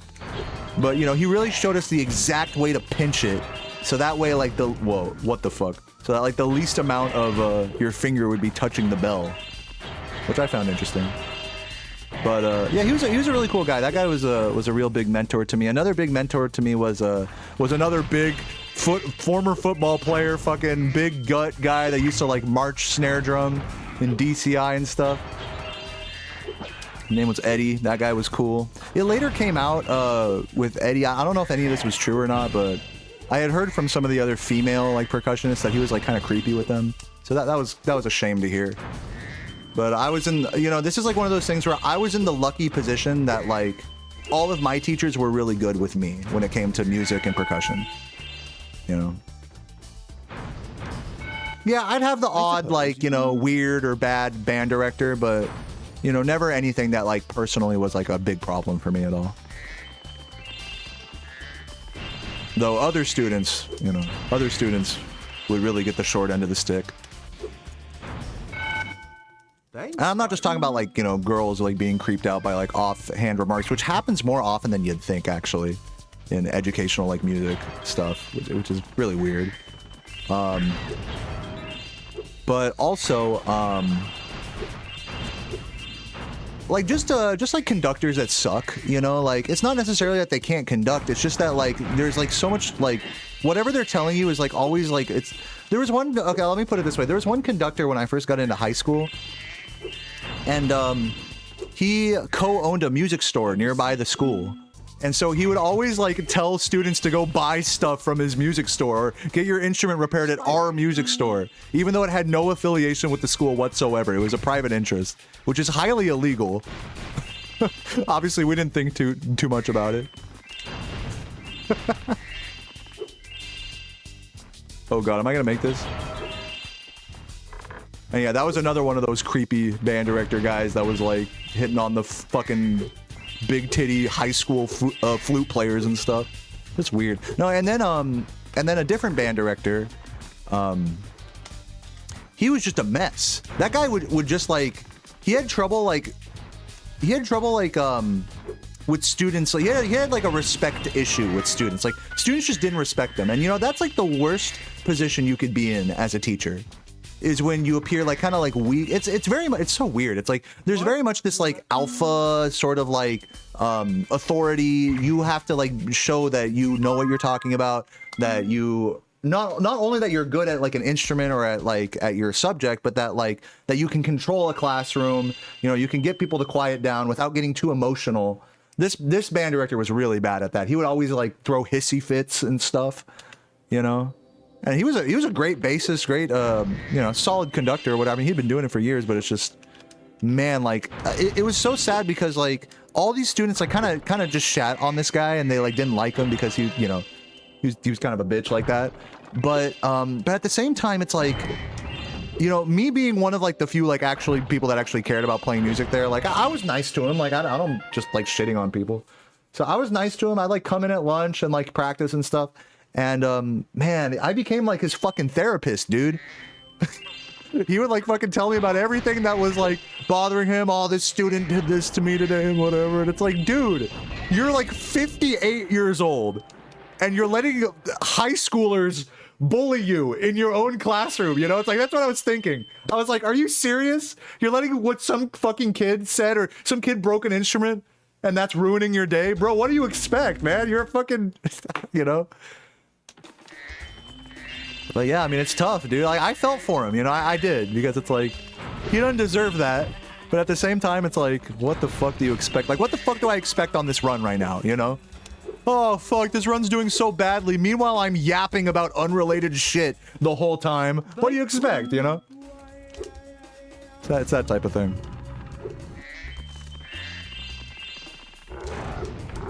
Anyone else got any music director horror stories, or just teacher horror stories in general, especially as they pertain to the arts? I'd love to hear them.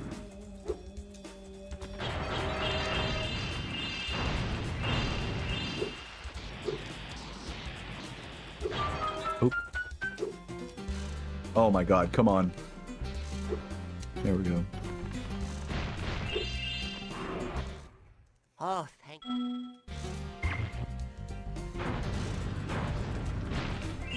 Kids breaking entrance would ruin your day too. Dude, it's understandable. It's totally understandable. But it's not like these kids are playing on a fucking Stradivarius, you know. Unless they bought it themselves, which usually you have to do if you want to play on it. They're playing on like the fucking world's most beat up rentals, you know. Which granted, you know, like there's a lot to be said about like, you know, taking care of something that's not yours, you know, and kids just disregarding that, but they're kids, dude, you know, like what do you... Even the high schoolers are just kids. They don't know what they're fucking doing. They don't give a fuck. You'll be trying to calm down the band and they'll just be fucking just blowing notes. And they have a loud noisemaker in their hands and you're trying to get control of the situation and calm, you know, not have people play out of turn. It's a challenge. Being a band director and having a good, what's called classroom management. That's the technical name for that. Like being able to quiet kids down and, you know, shut down like the hooligans and stuff from disrupting the lesson. It's called classroom management. And in being a band teacher is you gotta have insanely good classroom management. Otherwise, it's just a fuck fest.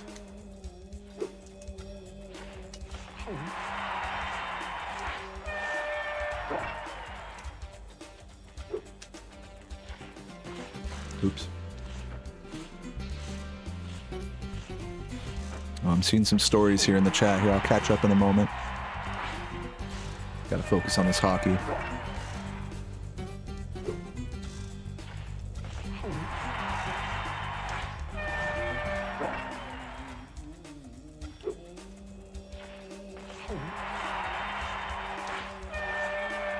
You're a Christian, you had a music teacher tell you to your face the music you made was more important than God. Which even if you don't believe, that's like, dang. Would you like to try? I mean, I agree with him. I'm sorry if that offends you. What can I say? I just really like music, Ponzi. I just really like music. God can wait. I'm kidding. I'm going to hell. Whatever. It's a joke. Oh, fuck. I want to read some more of these stories. I'm busy fucking throwing this, though.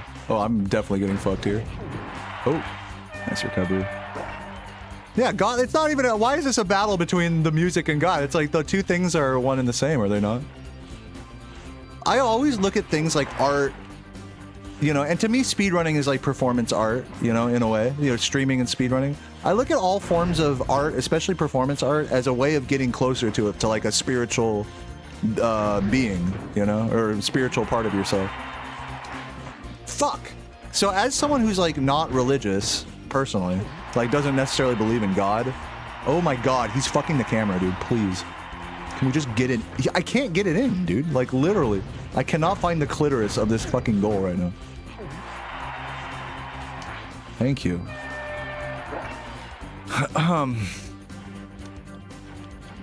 But yeah, I've talked about this before about like kind of like my spiritual beliefs as they pertain to my life. Is that like when you're not like ascribing to a religion, you just look at your entire lifestyle as an extension. And I think this is true with a lot of religious people. Is like your entire lifestyle is an extension of your own spirituality. So like whatever you do either is in the spirit of elevating yourself spiritually or is against that spirit. Like it's hard to be completely devoid of that. So even if I call myself non-religious or atheist or agnostic, you know, there's no like completely like ridding yourself of like a spiritual side of like something that's like, you know, questions the unknown, thinks about like what's going to happen after you die, thinks about the implications like of your actions on the world. Stuff like that. Stuff that's bigger than yourself, I think reflects a lot of spirituality and it reflects like your day-to-day actions. So without getting too deep into like religion and spiritual stuff, you know, going back to what you said about your music director in a Christian school being like, this music is about more than God, you know, or something like that, or it's more important than God.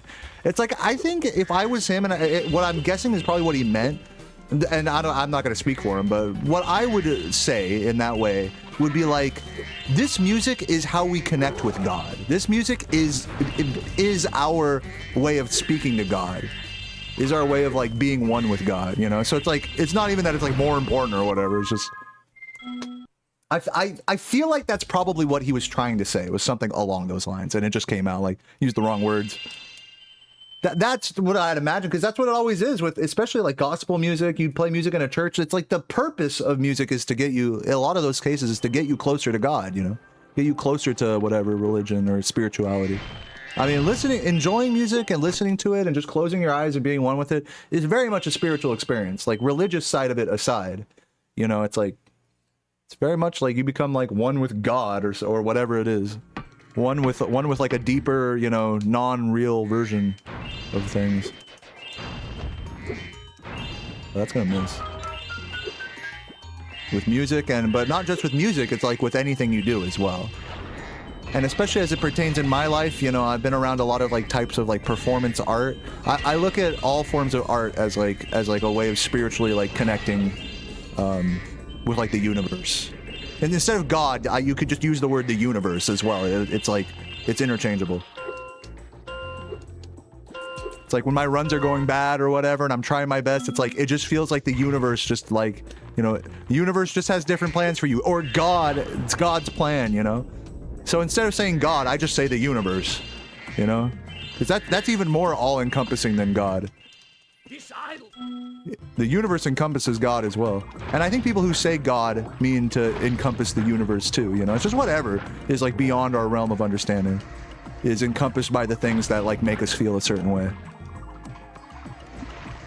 Your career, your art, how you treat other people. Anyways, I'm not trying to give like a lecture on spirituality. Yeah, thank you. Thank you, Michael, for the it's a very spiritual message. Oh, that's so funny. I'll have to scroll up to read some of those stories you guys shared earlier. I unfortunately couldn't read all of them except for that Christian school one.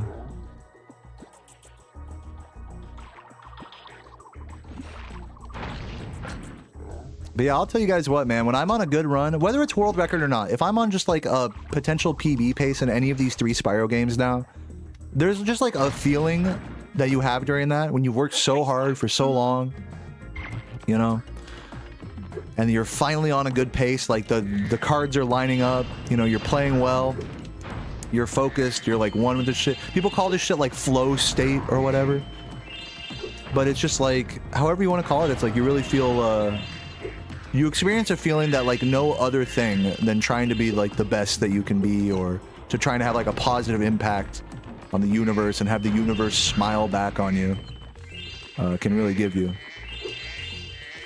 No drug can like really give you a feeling like that.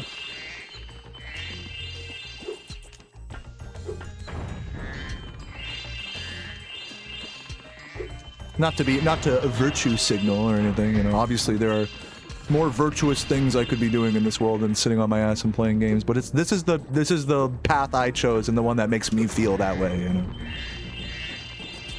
And for other people, it's you know, it's other stuff, like drugs. If you jump on... Kidding.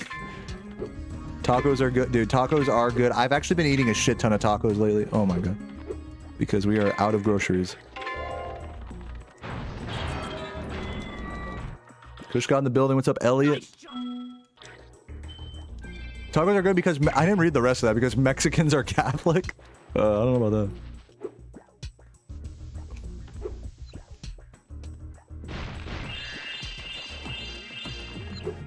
Yeah, tacos are virtuous. Tacos are God's ultimate creation. What kind of tacos? All right, I'm gonna share like a controversial take here. A controversial taco take. Birria tacos, overrated. Most birria tacos are very dry.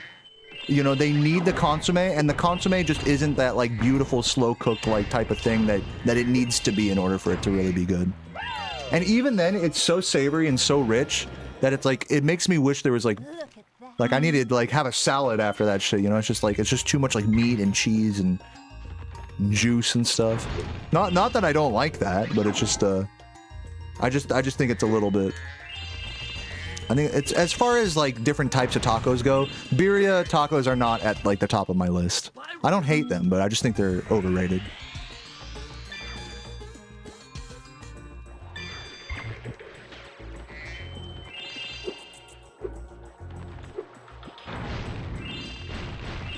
What have you started? You didn't start anything. In fact, I'm done talking about what you were talking about just because you said that. Let me read some other stories here. We had a music teacher that clearly favoritized her friend's kid. She was always tending to his every need. Yeah, that's actually really common in music and in arts in general, I'd imagine. But in music, like, here's the thing. I was that kid. I was that kid because I was the only kid that like practiced. I remember when I was playing clarinet all through elementary school, I was the only one that could sight read and like then play like all the notes with like a relatively good tone. You know, clarinet is kind of a hard instrument to make sound like pretty. It's very honky if you just like blow fucking into it like really hard. And easy to squeak. So as like a little kid trying to like hone my clarinet skills a little bit, you know, obviously I'm trash at it now, but you know, music teachers loved me for that. Like I would always be like, you know, and when you're playing like first clarinet or like whatever, you'd be sitting like near the front of the band. And the truth is when you're like one of the woodwinds near the front, like the flutes, this also applies to, you're like the golden child, like first flute. It's always some hot girl that like does good in all her classes and actually practices. And it's just a fucking angel, right? It's like, that shit has like a subconscious effect, I think, on like the teacher, where it's like, look at this kid doing it right. Like, why can't you guys be more like him? Like fucking trumpets, fucking shitting and pissing in the back, you know? Yeah, I'm Squidward. No, I'm Squilliam. Squidward sucks at clarinet. Except for sometimes. Squidward actually has a really mixed... I would love to see a video talking about Squidward's clarinet repertoire and progression. Just like all the examples of him playing clarinet and just like musically analyzing it. Some of them are better than others. Like the episode where he's like, where Patrick's like, yeah, E minor. This is Solitude and E. It actually sounded really pretty, you know, before the yay E minor. But most of the time, Squidward is depicted as like a, you know, his clarinet abilities are like very bad, right? It's funny how that's like kind of all over the place. His abilities change to like fit the scene correctly.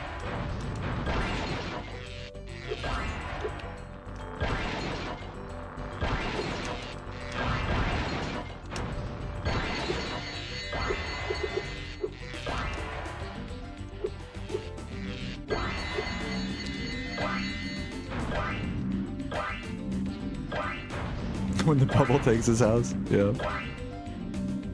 Or what's that one episode where is that the same episode where he's like really happy and he starts playing like some happy like party music or something? I forgot.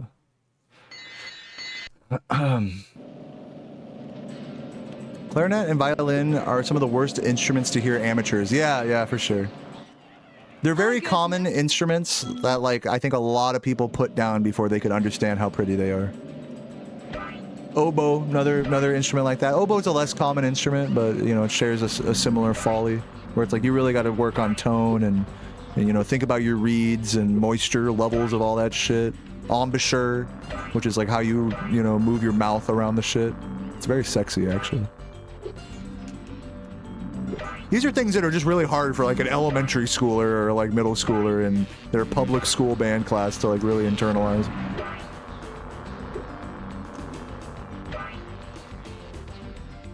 So obviously as a band director, when you do have students that are like getting to like somewhat of a higher level like that in their learning and expression on an instrument, you want to spotlight that. You want like the other students to recognize it and to, you know, use it as like a beacon of hope for themselves. But it ends up being like the sort of thing like what that guy said in the chat was like, oh look, this guy's just playing favorites with his favorite, you know, the flute player.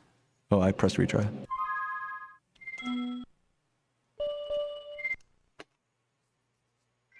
I mean, the truth is, you can only give so much attention. Am I really saving that much time there? I feel like that's not right. You can only give so much. You cannot. Here's one thing you can't do as a conductor or as a band director is give everybody in the band equal attention. That's just something that can't happen. Why? Because certain elements of a song just need more work than others.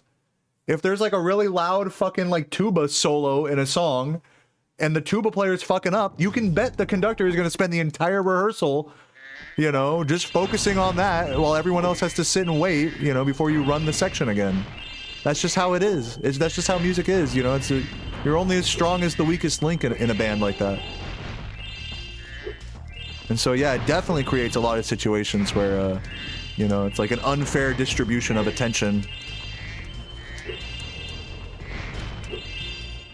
But, you know, what you learn through that experience, what I feel like a lot of students don't learn that I did learn through that experience is that it's okay.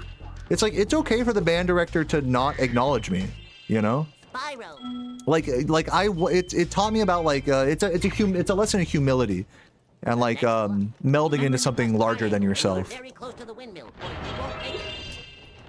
Which I was never really like big on, like being part of any sports teams or anything like that. So music was my one chance to learn that lesson. You learn that lesson like playing in a team, like, you know, sports. It's like you realize like it's okay if you're on the bench. Because if the team is doing well, that's what's important. You know, do you want the team to do well, or is it all about you? Thank you. Because if it's all about you, then that's kind of an insult to everyone else who's on your team or in your band, you know. And yeah, it's just a really like mature concept that like you start to learn through these like extracurricular, you know, music, through sports or whatever have you, you know. And let me tell you guys, I was not into team sports at all. The only like quote unquote sports I've ever participated in are things where it's just me, solo, skateboarding or golf or things like that. Yes, I am white. Did you notice that? But so yeah, I was never like a big team player type of guy. So having like school music to teach me what it meant to like have the humility to like not you know, to be okay with the band director not like dude, I'm bonking on everything. You know what I'm saying? It just teaches you a lot of humility in that sense.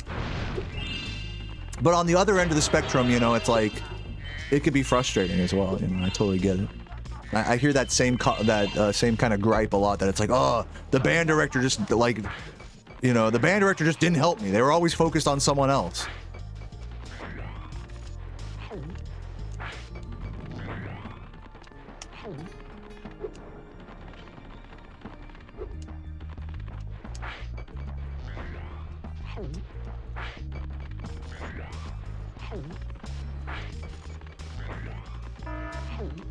Oh god.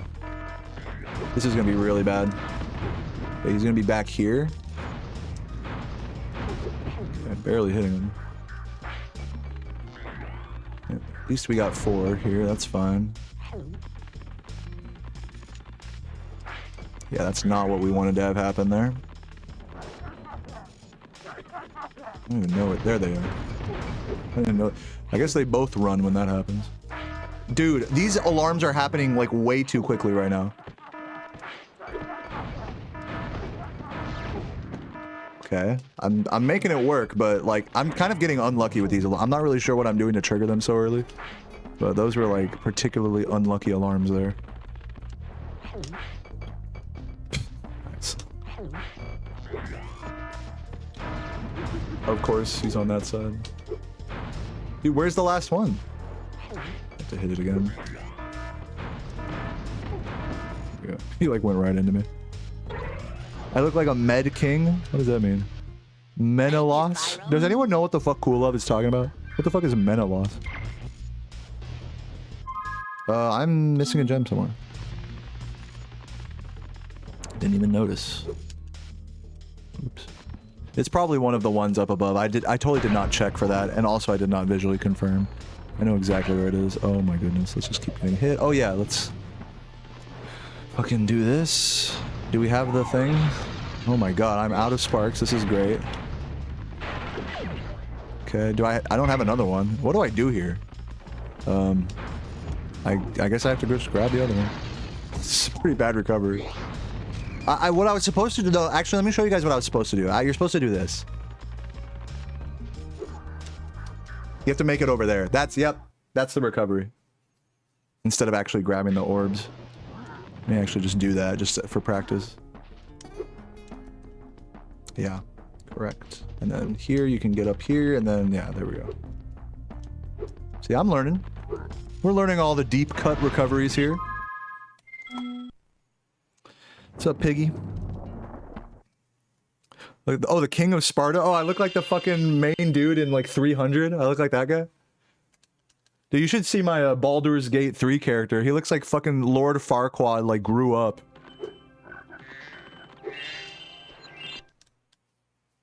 Lord Farquaad got a big titty GF. Straight up. When you moved to Canada, you were 3 days late to the beginning of the school year. When you showed up to band, the teacher kicked you out because you weren't there. No worries. Skip forward 6 months, you sneak in. Why didn't you join the band? That's funny. What you just, dude, it's so funny, these stories. I love that you guys are telling them because I've seen that exact thing happen before as well. Where, like, someone who's just, like, appears to not really give a fuck and just whatever is, like, kind of initially shrugged off by the director. I've seen that happen so many times. And then, like, from the student's perspective, it's like, I'll see this other student and I'm like, oh, whoa, this person actually plays music at home. They're like a good guitarist or drummer or something like that. And the music director wouldn't know because it would just appear like this is just some random student that doesn't give a fuck, you know? At a glance.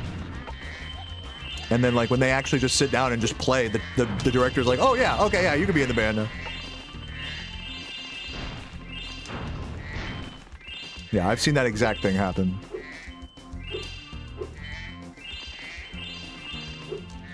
It's like, why didn't you tell me?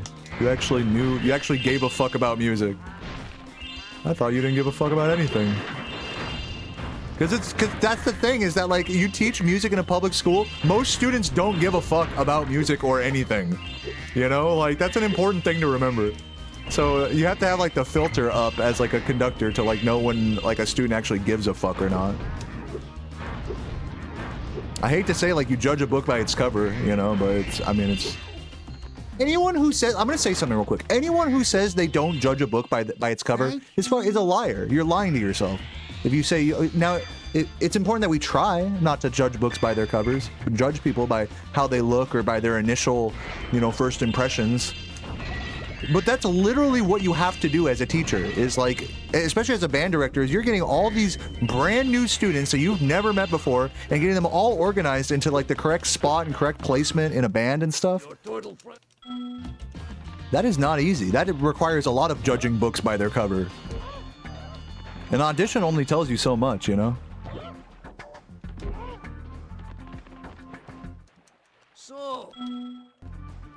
So teachers suck, basically? Yeah, I mean, hey, why do you think I quit? No, teachers don't suck. But the system that they operate in is actually awful.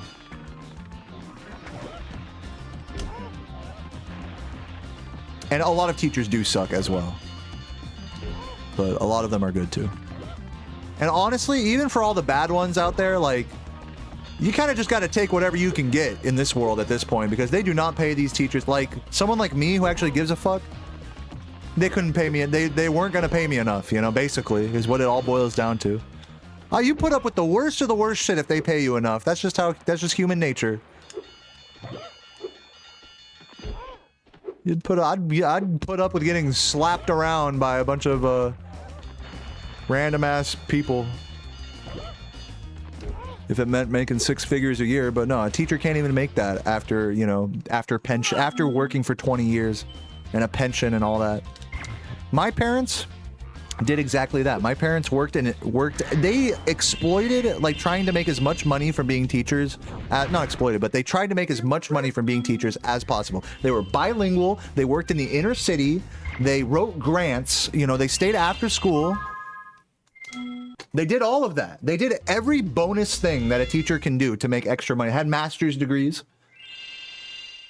And by the time they were done, after I believe 30 years in the school system, they each walked away with a pension of around $80,000 a year, which is really good.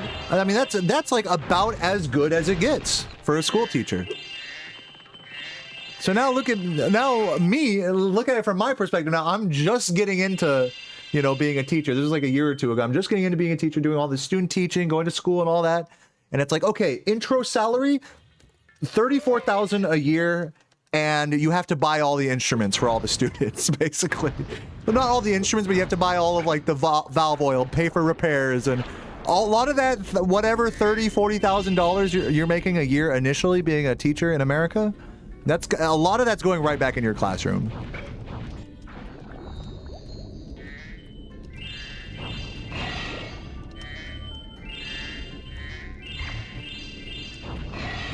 I think I got all three of those. That was a little suspicious. I'm just making sure. So yeah, I mean, it was just really demoralizing because it's like, dude, you know, I see some of my friends that I went to college with, and they're band teachers now, and they're posting on like Instagram and stuff like, just had our first concert of the year, you know, all this stuff. They're like becoming like the young version of the directors that I grew up around, you know. And in a way, it's like a beautiful circle of life type of thing. But on another end, it's like I know that these people are not being, you know, like look at what I'm doing here. I'm playing Spyro for a couple hours a day, and I'm making as much money as thanks to you guys. I'm making as much money as they are, or if not more. And meanwhile, they got to show up at fucking ass crack in the morning. You know, tell me if this doesn't sound like any of you guys' real jobs. Like you fucking wake up at ass crack in the morning, go do something that like get berated by some dumb boss that doesn't understand what the fuck you even do correctly. You know, work your ass off. Hopefully you brought lunch, you know, and then by the end of the day, you get home and you're just fucking tired. You just want to veg out, dude. It's like, fuck, man. You're just beat. And then you got to do that again 5 days in a row. Every week. It's like, Jesus Christ, man. It's like, there's nothing wrong with that, you know? There's nothing wrong with like just being like, be on your blue collar, fucking grind set, you know, do a job, even if whether you like it or not, hopefully you like it a little bit. There's nothing wrong with it, but god damn it, you gotta be paid for that. Because the way I see it, like, if I deserve $40,000 a year doing this, then someone who does that, someone who's really working their ass off like a teacher or something like that, deserves $80,000 minimum to start, $60,000 minimum, and going over six figures for staying for an extended period of time. You did it. It's all wonky the way money in our world works nowadays. Just doesn't reward like people who really work hard. I mean, I know I'm sounding like I'm probably sounding like a fucking right-wing politician here, standing up for the little guy or whatever. But it's just I'm just saying the system. I know I'm not blowing any minds here when I say the system is completely broken when it comes to money nowadays and jobs.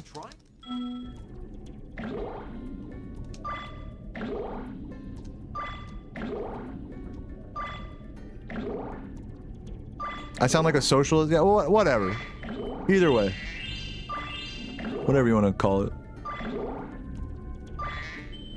Yeah, I guess socialist in the sense that, like, you know, being a teacher is like, it's a federally funded job. So by me saying teachers should be paid more, it's like a federal, like, I'm basically saying there should be more taxes. Oh. Or, you know, take money out of the fucking defense budget. Imagine that. But let's not, you know, I don't want to get too political here. Just all fucked. Without getting too like macro in like the perspective like that about like the government and about socialism and whatever. Without going there, just looking at it on like a person by person level, it's just like, man, like it feels like unfair that I'm able to make a living doing this when other people have to just really grind their asses off to make like a similar amount. To be fair, I do grind my ass off in some senses, but in others, no. Yeah, I'm a Sparksist. That's what I am. I'm not a Marxist. I'm not a socialist. I'm a Sparksist. Tessiz, thank you for the tier 1, by the way. Appreciate that. Legend.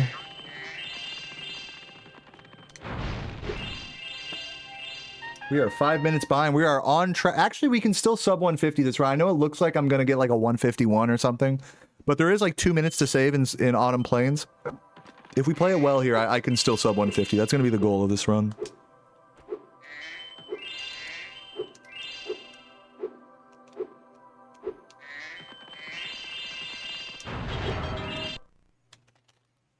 Yeah, vote for me. Free butterflies for all. That was a quote by Carl Sparks. He invented Carl's Jr.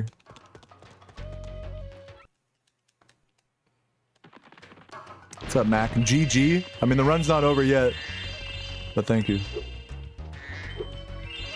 That was like, that was almost like a... Forgive me for reading too deep into that GG. But it's almost as if it's like, man, this run has no hope. Just... Good game. It's already over in Mac's eyes. Surely I'm not reading too deep into it.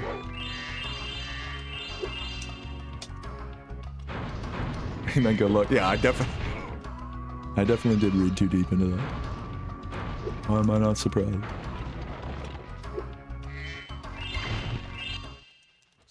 Ah, you good, Mac. Fun size dragon with the raid, thank you. Appreciate that. Hope you're having a fabulous day today. Fun size. Hope the stream was good. Hey, you suck. Give up, yo. Kidding, don't stop. Thank you. I don't think I will stop. Yeah, thanks for all the support lately, Pig. Big Pig. You're a legend. Fluffy raid. We do love a fluffy raid around here. And thank you for the tier 1 fun size. My god. How was the stream? What'd you do? What'd you get into? Lay it on me. Or don't if you're tired. I know that feeling. Fucking post-stream rating someone and then they're like, oh, how was the stream? How are you doing? I'm like, bye. Bye. I've been staring at a screen for 6 hours. Bye. The monkeys. What's up, Lumos? Sad about a sub one? No, I'd be happy to. I think I've made it pretty clear. I'd be happy to sub 150 this run. But I hear what you're saying, Lumos, that it's like bad runs. All of my runs should sub 150, basically. If I don't sub 150, that means I didn't even like really try. Which this run arguably hasn't really been trying that hard. So it is possible that I may not sub 150 this. But we'll see what happens. There's still hope. Hope, hope, hope.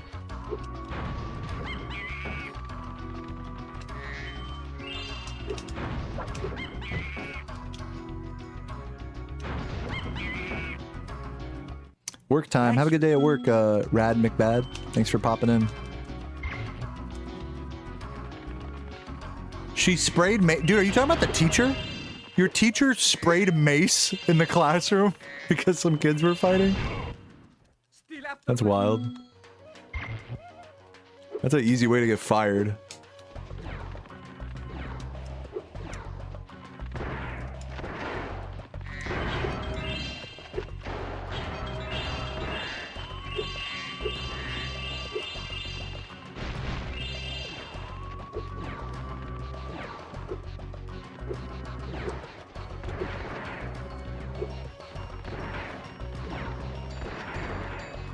You guys ever see that video of like the guy who works in a worked in like a computer repair store, and then like the guy didn't want to pay for his computer repair, and so the computer tech guy just naturally just didn't give him back the computer, and then the guy started getting irate, and then the shop owner fucking hit him with bear mace.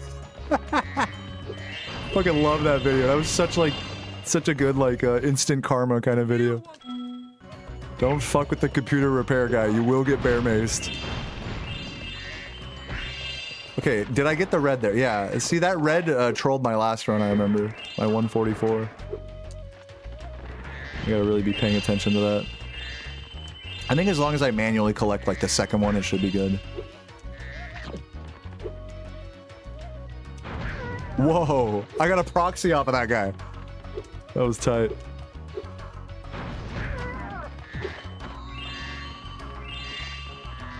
Just Spyro 2 things. You run a computer shop. Well, what do you do, Ponzi? If someone is like, if you fix someone's computer and they're like, I'm not paying. What do you do in that case? I'd imagine you'd probably just have their card on file or whatever before, like you'd have them pay like a deposit or something before like the work is done, I'd reckon. Use compressed air in a lighter. Yeah, true computer tech strategy. I'd personally use a shop vac and blow them away. Just use a leaf blower.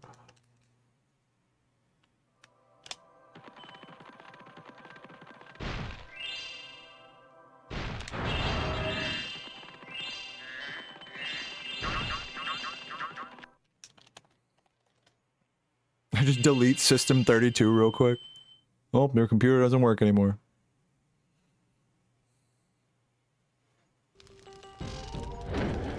Everyone's playing Spyro 2 today? Really? I haven't checked the Twitch streams. Who's all playing right now? We got any big titty VTubers playing in 16:9 emulator? Those are my favorite.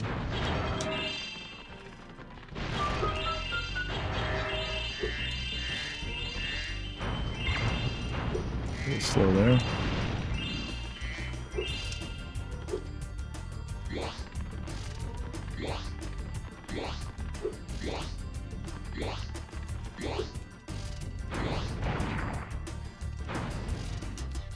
The perfect shot. That's why you gotta spam.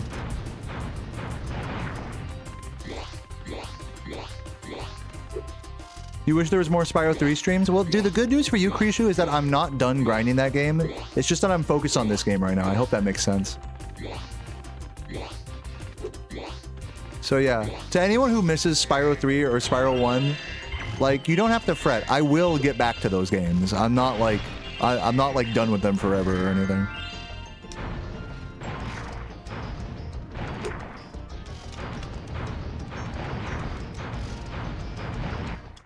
Thanks, Spyro. Just not soon. I'm just focused on this game right now.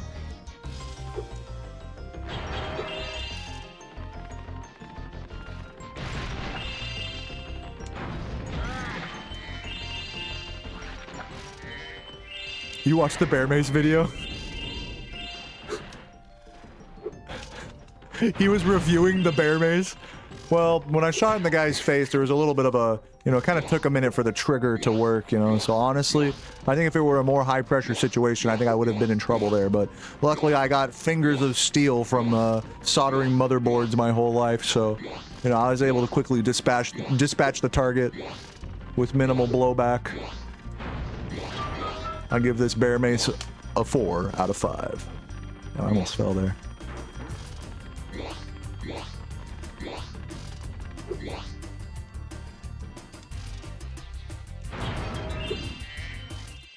That was. It's cool to have variety. Are you trying to suggest that I stop grinding Spyro 2 every day? I'm getting the sense that you're not a fan of this. I'm getting the feeling that you don't like me playing Spyro 2 for like weeks at a time. Maybe I'm just reading too deep into it. Thanks for getting our. Well, I'm sorry to inform you that that is what I'm gonna do.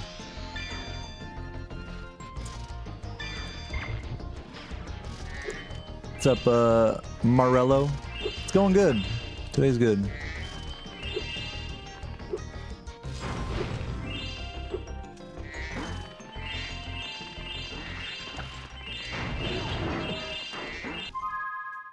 What's up, Bex? Great to see you.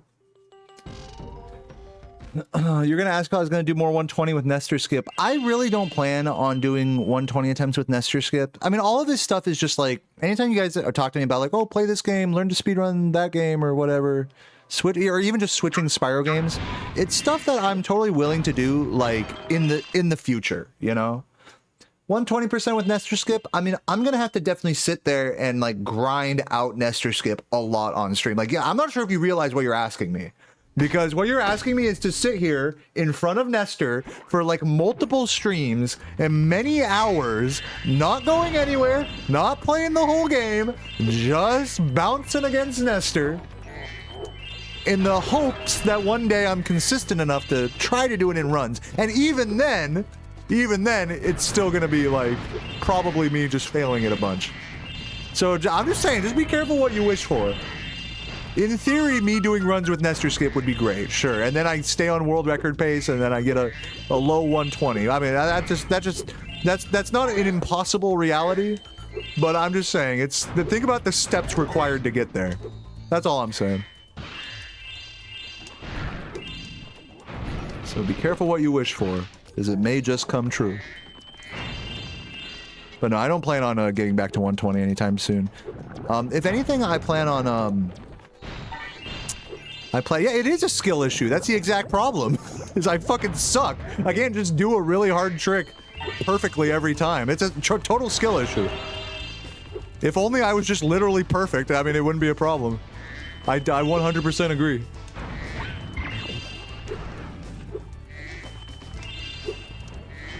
But anyways, what was I saying? Oh yeah, my plan for now is to just keep grinding Spyro 2 100%. Things I want to do in the distant future, though, would involve yeah, like going back to maybe Spyro 1 any percent or 120% with Nestor Skip and improved like back rat strats for any percent. Those are things I'm considering. Also, before any of that, I really want to work more on my 117% PB. I really feel like I'm capable of getting in the low 310s in that game, maybe even sub 310s. So it's going to take a pretty, just like this grind you see me doing in Spyro 2 to get into the low 140s, getting into the low 310s in that game is going to be a hefty grind as well. So that's kind of what is on my immediate docket at the moment. That and maybe doing some trifecta. Also, in February, early February, I am going to be doing a subathon, so I'm probably going to do... One idea that I had for the subathon, which is like a non-stop stream type thing, if you've never heard of that, is to do one day fully devoted to each game. So like only running 120%, you know, on day one and doing Spyro 1 related stuff, maybe sub-goaling an any percent run or something just for funsies. The next day, Spyro 2, only focusing on Hundo. You know what I'm saying? And day 3, Spyro 3, with day 4 maybe being trifecta. Oh, I fucked up. Oh, I forgot about that. I'm just an actually fucking idiot for that one. So yeah, that's kind of my thought about that. Okay, where's the guy? Okay, it's here. I'm so bad. Wow. I was like, I know I missed an egg, huh? Yep. I always forget about that one. It's this one first on the first round. And then this one. So silly.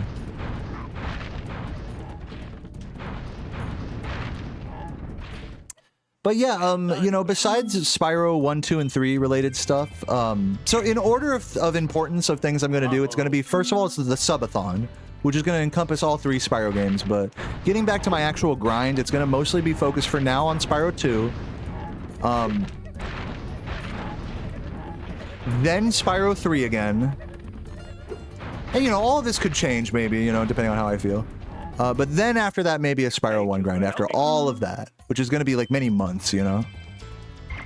And then on top of that, if I ever feel like kind of just disillusioned from Spyro at any point in that, I might get a capture card. I got all this stuff to set up an N64 with like Toy Story 2 and Lego Racers, which are games that I want to at least do casual playthroughs of, which I might do during my subathon, actually, is do casual playthroughs of those games. And then with the idea of potentially maybe considering learning to speedrun them. So yeah, that's like where my head's at with all that stuff. To anyone who is curious about other Spyro games or just other speedruns or whatever in general. Yeah, I have it, Crispy Ash, I have it on N64, which is even better load times. PS1 is a little like laggy and load times problems. But yeah, it is peak, I agree.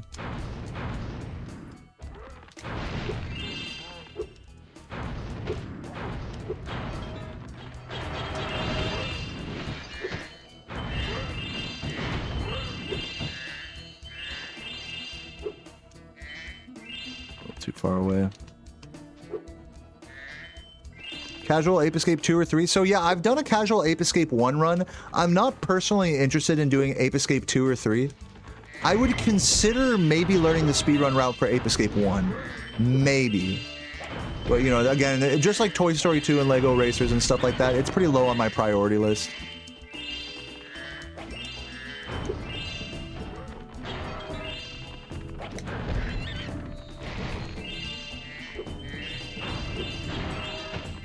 Because at this point, I have done the Ape 1 casual playthrough, so I could start kind of hopping into speedrun learning if I really wanted to. With Toy Story 2 and Lego Racers, I have to do my casual playthrough of them first.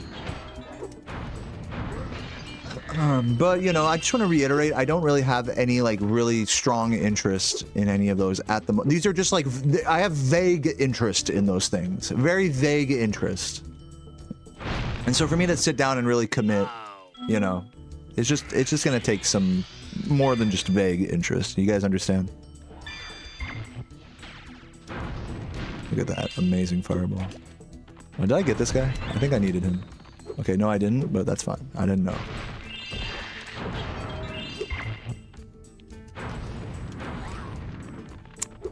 So yeah, all that to say, guys, I'm going to keep playing Spyro 2. I'm going to keep jamming out in this game and hopefully get into the low one, maybe even sub 140, you know? To me, that's much better than me just hopping between games and just trying to have a lot of variety, like that one guy said. I'd rather have purpose than variety. It's just me.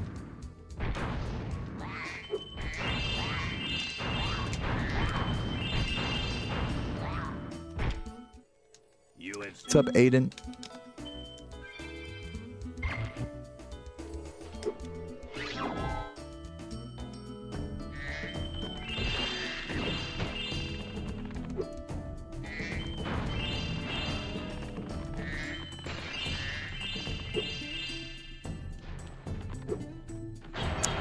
I've never played Legend of Kain. Is it good? Do you guys think I'd like it? What console was that on? It was on PS1. Oddworld? I played Oddworld Stranger's Wrath as a kid. Haven't played any of the other ones. Like Abe's Odyssey or whatever.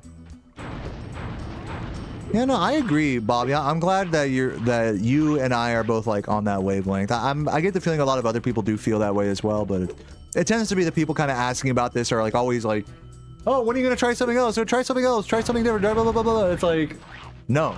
Like, I'm sorry. Like, I have to just, like, you gotta understand my process. Like, I have to just play this game for an extended period of time to, like, actually make progress in it. This isn't some, like, oh, let's have fun, nostalgia, Spyro. Oh, let's play this Spyro. Now let's play this. It's like, no, I'm trying to do something here, y'all. Like, I'm really not, the variety part of things is really not, like, part of the equation for me. For some streamers, it's an important thing, but for me, I don't care about that. Xbox OG and PS2? Oh, okay. I've never played it. Action platformer? We're behind him. Okay, still 5 minutes.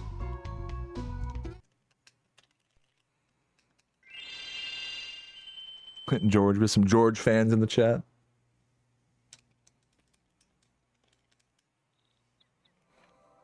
Dude, you guys can't say I didn't try to be a variety streamer.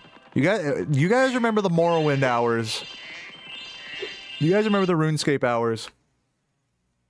5-minute time save. Not quite. There is a little bit of time save here in Zephyr, and a little bit in Fracture and Magma, and then a lot in Shady Oasis. So sub 150 still possible, I think. Wow. Just amazing.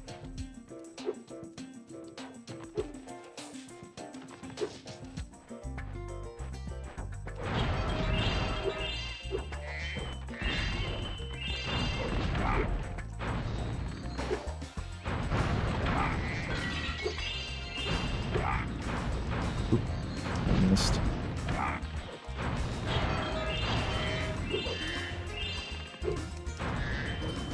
Dude, every fucking time. You can't just miss it once. You have to miss it like 50 fucking times. I'm just making sure I didn't miss anything there. Oh, this recovery isn't really the best, I'll be honest. Oh man, I was almost too close there. I need to do, I have done some Oblivion hours. I've talked about this in the past. Anytime I talk about like my casual game, like post-run streams, they were a vibe. They were fun. I didn't hate them, but they were not good for me. You know, like just health-wise and like mentality-wise. I cannot pronounce that word. Mentality. And like I said, like purpose, like I don't know if you guys understand what I'm saying here, but like purpose is an important thing to me with this stream. That I'm like working towards something, that I'm working towards a new PB, or that I'm working on, you know, just slowly chipping away at it. Even if my runs suck, it's like at least, hey, you know, we put in our grind today. You know, we had a good time. Focus on the attitude. It's like it's all like a net like growth process for me internally. It's like healthy for me, healthy for my soul and my mind. You know, or at least that's the idea. So when I like go into like Morrowind or Oblivion or whatever after doing runs all day, you know, or for a few hours or whatever it is. Oh my god, this is so fucked. This is really bad. It kind of loses, the stream just loses its purpose to me. It's just what it feels like. It's like I just watch the viewer count slowly decline, you know, until after about 2 hours it's down to like 60 or so. And you know, maybe I'm like chatting or having a nice conversation with someone here or there, but it's like, for the most part, my chat is mostly pretty dead. I'm just sitting here doing like a mindless task in like RuneScape or what have you, or working on some thing in Morrowind. I'm not really making any like larger pieces of content out of it. I tried like making a whole Morrowind playthrough. You actually can see it on my YouTube. I should not have fireballed that. But yeah, I mean, you know, just like when I'm like an hour deep in casual hours after speedrunning, I'm just sitting there and I'm thinking, what the fuck am I doing? What am I fucking doing here? I'm not like accomplishing anything. I'm not like, okay, maybe I'm like fucking getting more ad revenue, maybe. That doesn't really mean a lot, you know? Not like I have 1,000 viewers or something. Not like it's... Not like fucking around for like 8 hours on stream like how popular streamers do. They can do that because they're like, you know, people, I don't know. They have enough viewership and purpose just doing that, you know? But me, like, I've niched myself into speedrunning, and so it just feels very weird. It doesn't, not weird, but it just doesn't feel purposeful if I'm not doing that. And I can only hope that you guys understand like what that feeling maybe kind of is like. But I don't really want to do this stream if there's not like a real purpose. That's why I like doing the full casual playthroughs, because it's like, all right, here's a like, if I'm gonna casually play a game, I'm gonna start it, you know, start to finish, Toy Story, Ape Escape, you know, Rayman, whatever. Because I know a lot of you guys do remember these games and like these games, and that is something that has purpose, because that's like, all right, can we beat this game in one sitting? Whether it's 6 hours or 16 hours, can we do it? And so it's more of like it's more of an event like that. It's more, it like feels a lot more special, rather than me just like segmenting a playthrough into like, you know, 5 parts, you know, after runs for the day or whatever. So that's what I'm talking about. It's all about purpose in life. I hope you guys understand that. And that's why I don't do so much casual stuff on stream.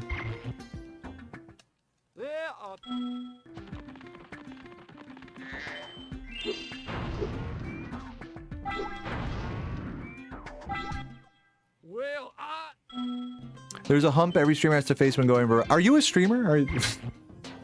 Are you speaking from experience here, or this is like your armchair chat opinion? You're right though. I mean, like, I'm sure, you know, a lot of speedrunners have gone from like doing speedruns to like just variety content, but I just, if I'm gonna, not that that I'll never do that ever or something, it's just that if I'm gonna do that, I want there to be some purpose there. I want there to be like, okay, I'm like working on this, like, you know, I'm working on a YouTube video, for example, so I'm doing like a playthrough of a game or something, you know, or just something along those lines, something where it's just not like, okay, I'm just a funny man playing, you know, doing GeoGuessr. It's just not my thing.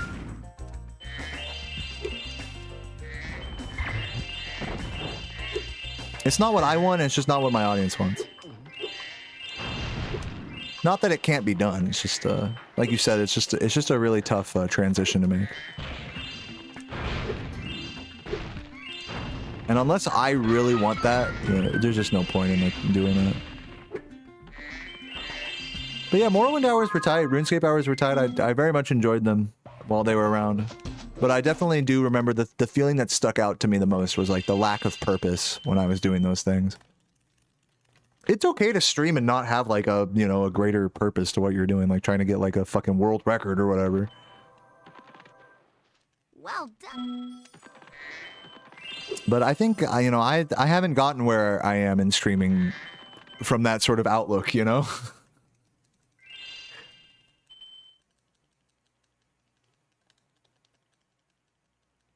So whatever. It's fine to all the variety streamers out there, you know, I respect it. It's cool, but my just personal taste in gaming and streams and stuff like that is not really variety.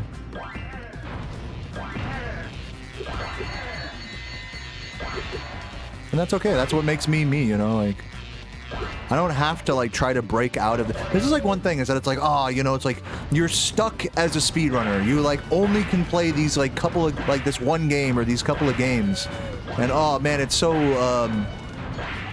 suffocating, you know? It's like, cause you can't branch out and do other stuff or whatever. It's like, first of all, yes you can, if you just have purpose with it.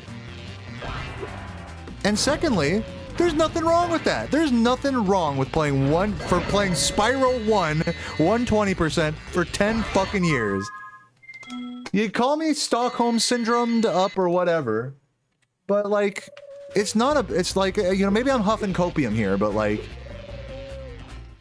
I think just sitting here and playing the same Spyro game every day for weeks, you know, with the occasional break here or there, I think that's awesome. Like, that totally beats me, like, fucking just randomly, like, taking video requests from chat and, like, talking about, like, internet drama and stuff like that, like, you know? Trying to manufacture, like, different forms of content, like, just out of thin air. It's like, I'm on a different journey here, and that's fucking tight, you know? Everybody's on their own journey, and this one's mine. So I don't think there's any shame at all in, like, you know, in pigeonholing yourself, as some would say, in speedrunning.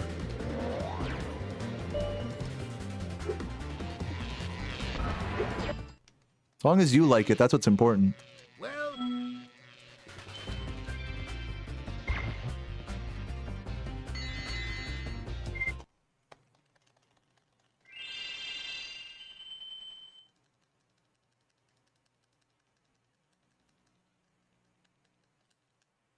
Yeah, it's true, Berserk. You know, you'll hear that story a lot, where it's like, you know, I got my audience streaming Spyro, and now I hate Spyro or whatever.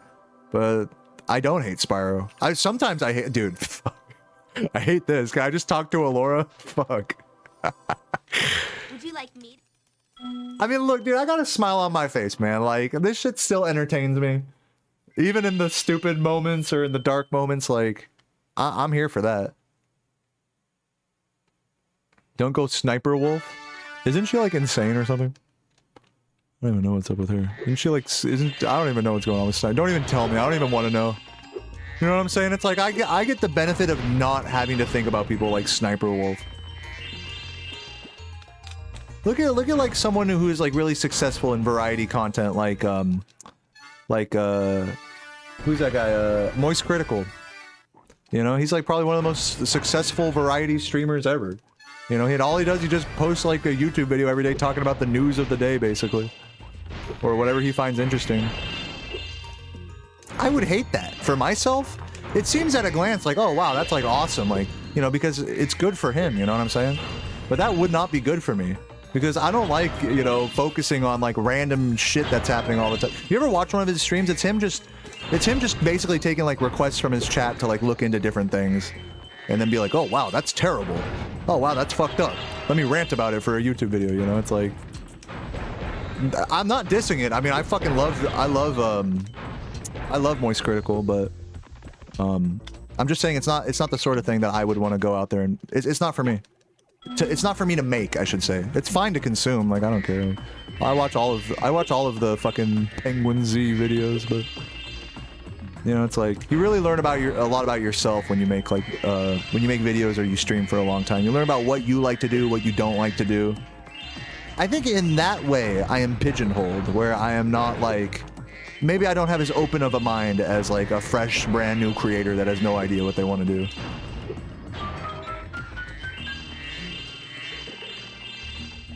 So who knows?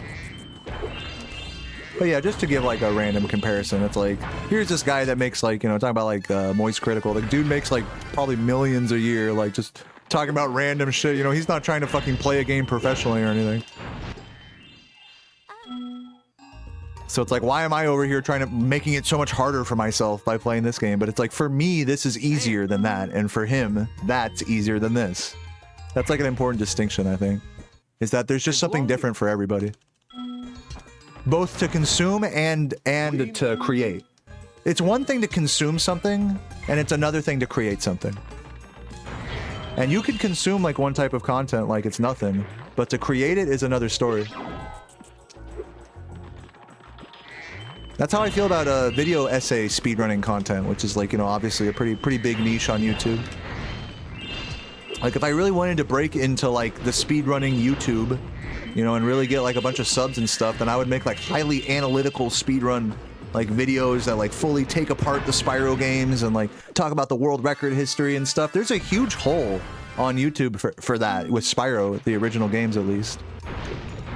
But it's just not really. It's fine to consume. I don't mind consuming that, but I know for myself I couldn't make a video like that. Hi. Or I mean I could, but it's, you know, you can see how I have kind of a closed mind in that way. Like I could if I really was inspired enough. But I know what I want to make. And most of what I want to make is just sitting here and just playing this game. As much as that may, you know, lead me down a path of like mediocrity perhaps. When people talk about like success online, they usually like measure it like, okay, is this channel growing or is it dying, you know? So by that metric, you know, I guess my channel is dying or whatever, but it's like, I don't really think that's a fair way of looking at it, because here's all of you guys here right now still supporting me. You know, some have come, some have gone over the years, but I'm doing the exact same thing I was doing in 2014 as I'm doing now. Basically just speedrunning Spyro and talking into a fucking mic. Like, this is my comfort zone. And whatever I do beyond that, it's just bonus points as far as I'm concerned. But yeah, I definitely do have some video ideas. In the dead of the night, I'll definitely have some concepts I think about would make interesting video topics, especially for Spyro fans. So, you know, in due time, those things will come. I haven't really made a dedicated YouTube video in like months at this point. So it's getting to be about that point. Usually when I start to feel really like disillusioned from the grind is when I'll start to like really dip my feet into video making a little more. Just haven't done that for a long time. Oh wow, I can't believe that didn't auto-click.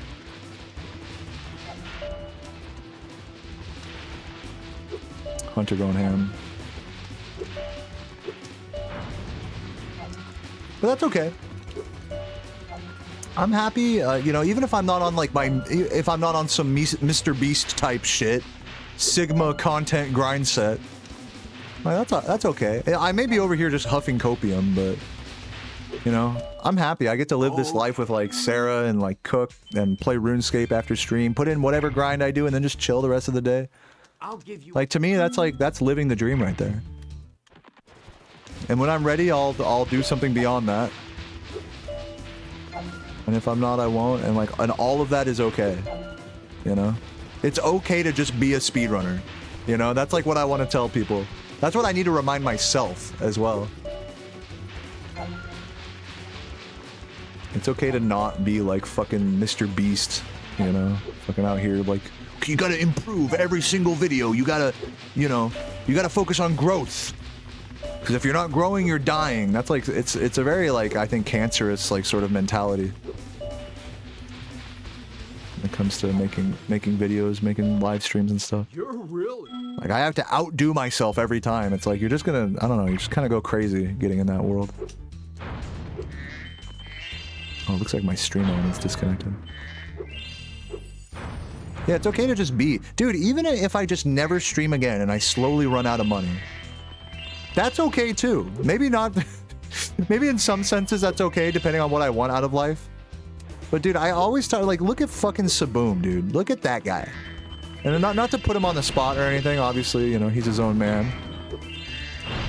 But I mean, dude, the guy just like literally just gave up all material possessions and just like fucking hangs out in Florida and plays a hand whistle outside of like a fucking CVS for money. And is that really so different than what I'm doing here? He's making music with his hands. I'm making music with my hands. You know? It's not so different. It's just that society respects one of those things a bit more than the other. So, ooh, I'm a professional gamer. Oh, wow. And I got a lot of subs and people give me money and stuff and I have a girlfriend and, you know, and I make nice food. So respectable. Wow, he really has it together. But Saboom? He plays a hand whistle?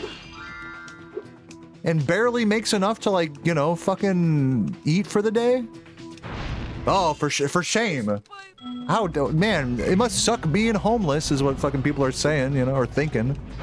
But we're really not that different, you know, in the core of, like, what we're doing here. In the performance art aspect.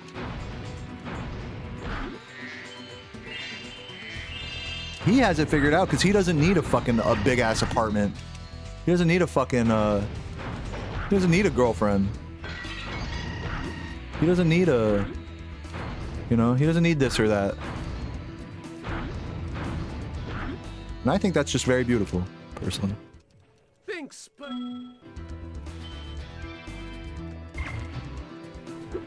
He doesn't need it. Dude, see, like, I would struggle so hard if I could not eat, like, amazing food every day. Like, if I had to just, like, kind of just get by without eating for a day. That's what Saboom does. He's adjusted his body to that. He adjusts his whole mind frame and life to that. Like, I couldn't do that. I am way too, like... My lifestyle is way too cushy to do what he did. But I'd still love it that at the core of how we get by, we both just are just sitting here doing our thing, and any passerby, whether it's in a Twitch chat or on a real life street, can throw a couple dollars at us. And that's how we get by. So we are really not that different.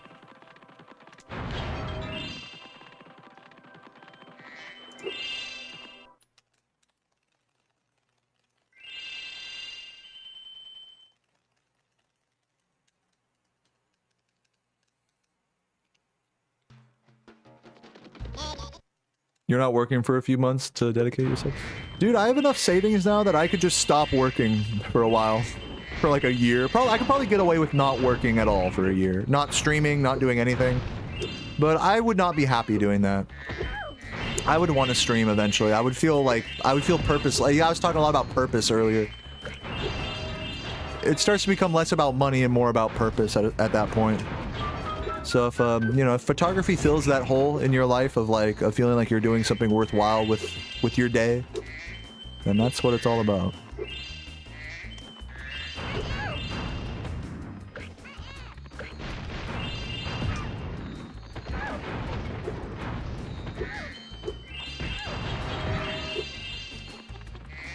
You know when they say it's like, you know, find something you like to do and then the money will come afterwards? Well, the other side to that is that, like, if you find something you like and money doesn't come, well, that's okay too, because I feel like if you really like something enough, you know, if you really like a hobby enough to, like, devote your life to it, or so to speak, that you'll be okay living a more modest lifestyle as a result.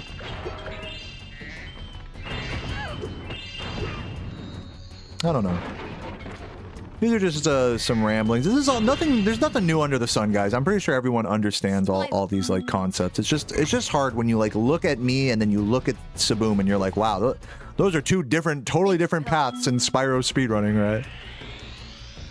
Not really. It's kind of crazy because it's like I should have, in my mind, I should have been the one that was, like, playing music on the street. That's how I always felt. Is I was always, like, you know, playing music in school and stuff like that. But I'd always be so apprehensive to just go out on the street and, like, play clarinet or play keyboard or something. It's like, oh, I'm not good enough. I don't have enough songs to do that or whatever. It's like, you don't need anything to do that. All you need is your voice. You know, Steven says that all the time. You don't even need an instrument. The instrument is inside of your body. It's not about, like, being a good singer or not. It's just about, like, expressing yourself in a way that makes you feel whole. Which is all fine and dandy until, like, you know, you can't live the lifestyle you want as a result. But I think the so cool thing with Saboom is that he proves that his lifestyle is that it is something that other people wouldn't want, but that he does. Like, you can't stop him from living his best life. I just think that's so cool, you know, to be not bound by anything.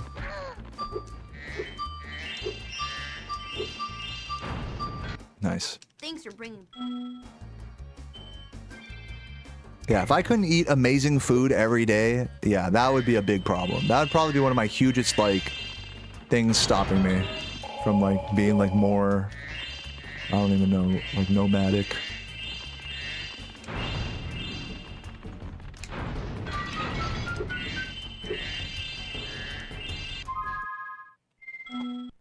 I spend so much time thinking and cooking and eating food. I'm a fat ass. Tyler, thank you for the fucking, what's it called? Oh, shit, hold on. For the YouTube membership. Appreciate that. I have to log into Stream Elements here. Am I gonna sub 150 this? I feel like no, right? Yeah, no, I won't. I'm gonna barely miss it, but that's okay. This run wasn't really destined for greatness. Vladimir with the 13 months as well. Just saw that. Hope you're doing well, Vlad.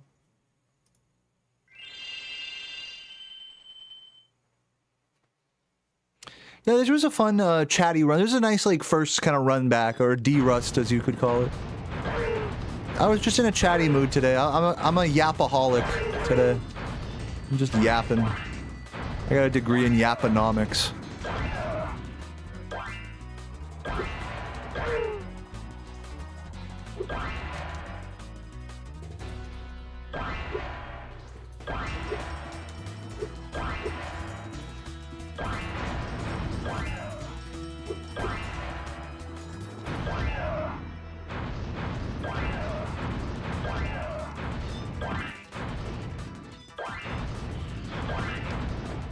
Yes.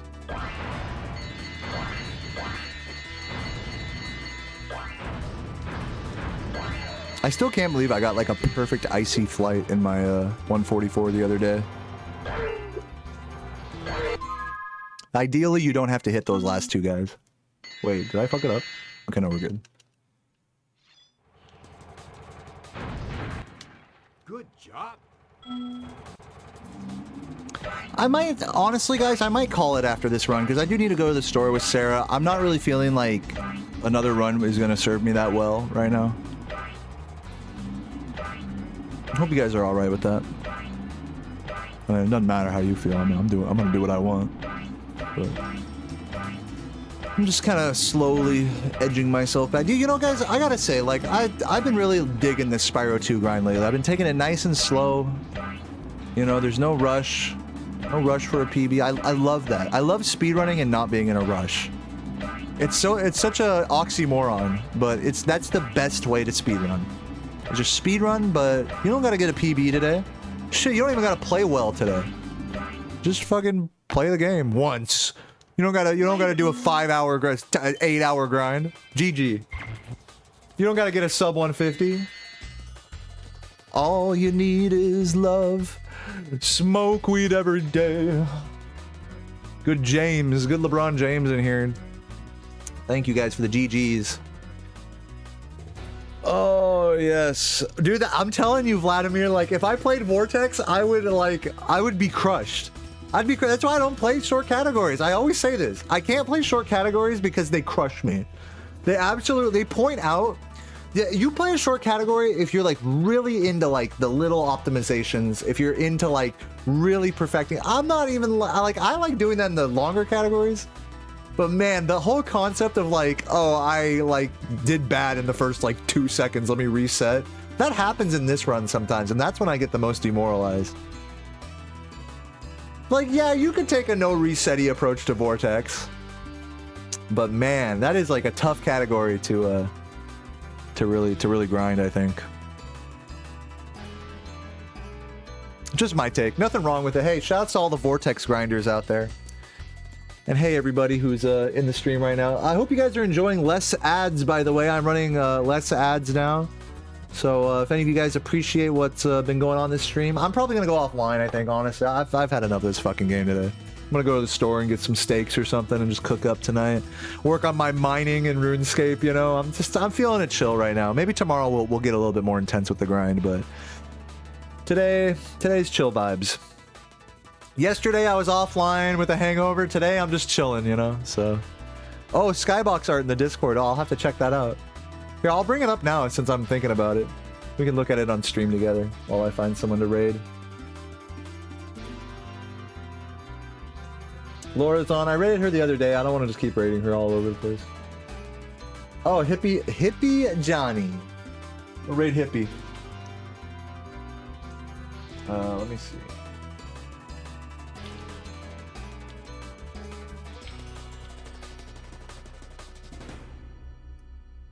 Oh, I spelled it wrong. I'll crash your raid. Hold on. Everyone. That feels good. Look on Dayo's Discord if you want to see the skyboxes for the tier 3 giveaway. Yeah. I'm gonna bring it up right now so people can see. Yeah, I'm not finished them. Let me see. They're in the general. Mm-hmm. Oh my god, I have to put it on my desktop. No. Everybody get in this raid. This is the skyboxes. If you guys tier 3 sub, you might win one of these hand-drawn skyboxes by Sarah's mom. Pastels. Yeah, oil pastels, as well as some stickers and a handwritten note, and other art we have as well. So get in the tier 3 giveaway, guys. This is my last month. I need tier 3s for the Partner Plus program. We're getting so close. We already have some tier 3s happening right now, but yeah. We're gonna give away some of these pieces of art, and they look fucking amazing, if I dare say so myself. So yeah, GG's everybody. Yeah, they all go super hard. Yeah, everyone say hi to Sarah. Hello? And everyone say I love Sarah's mom right now in the chat. I'll show her a screenshot. Yeah, she'll screenshot it. Everyone say I love Sarah's mom so it can say it down there.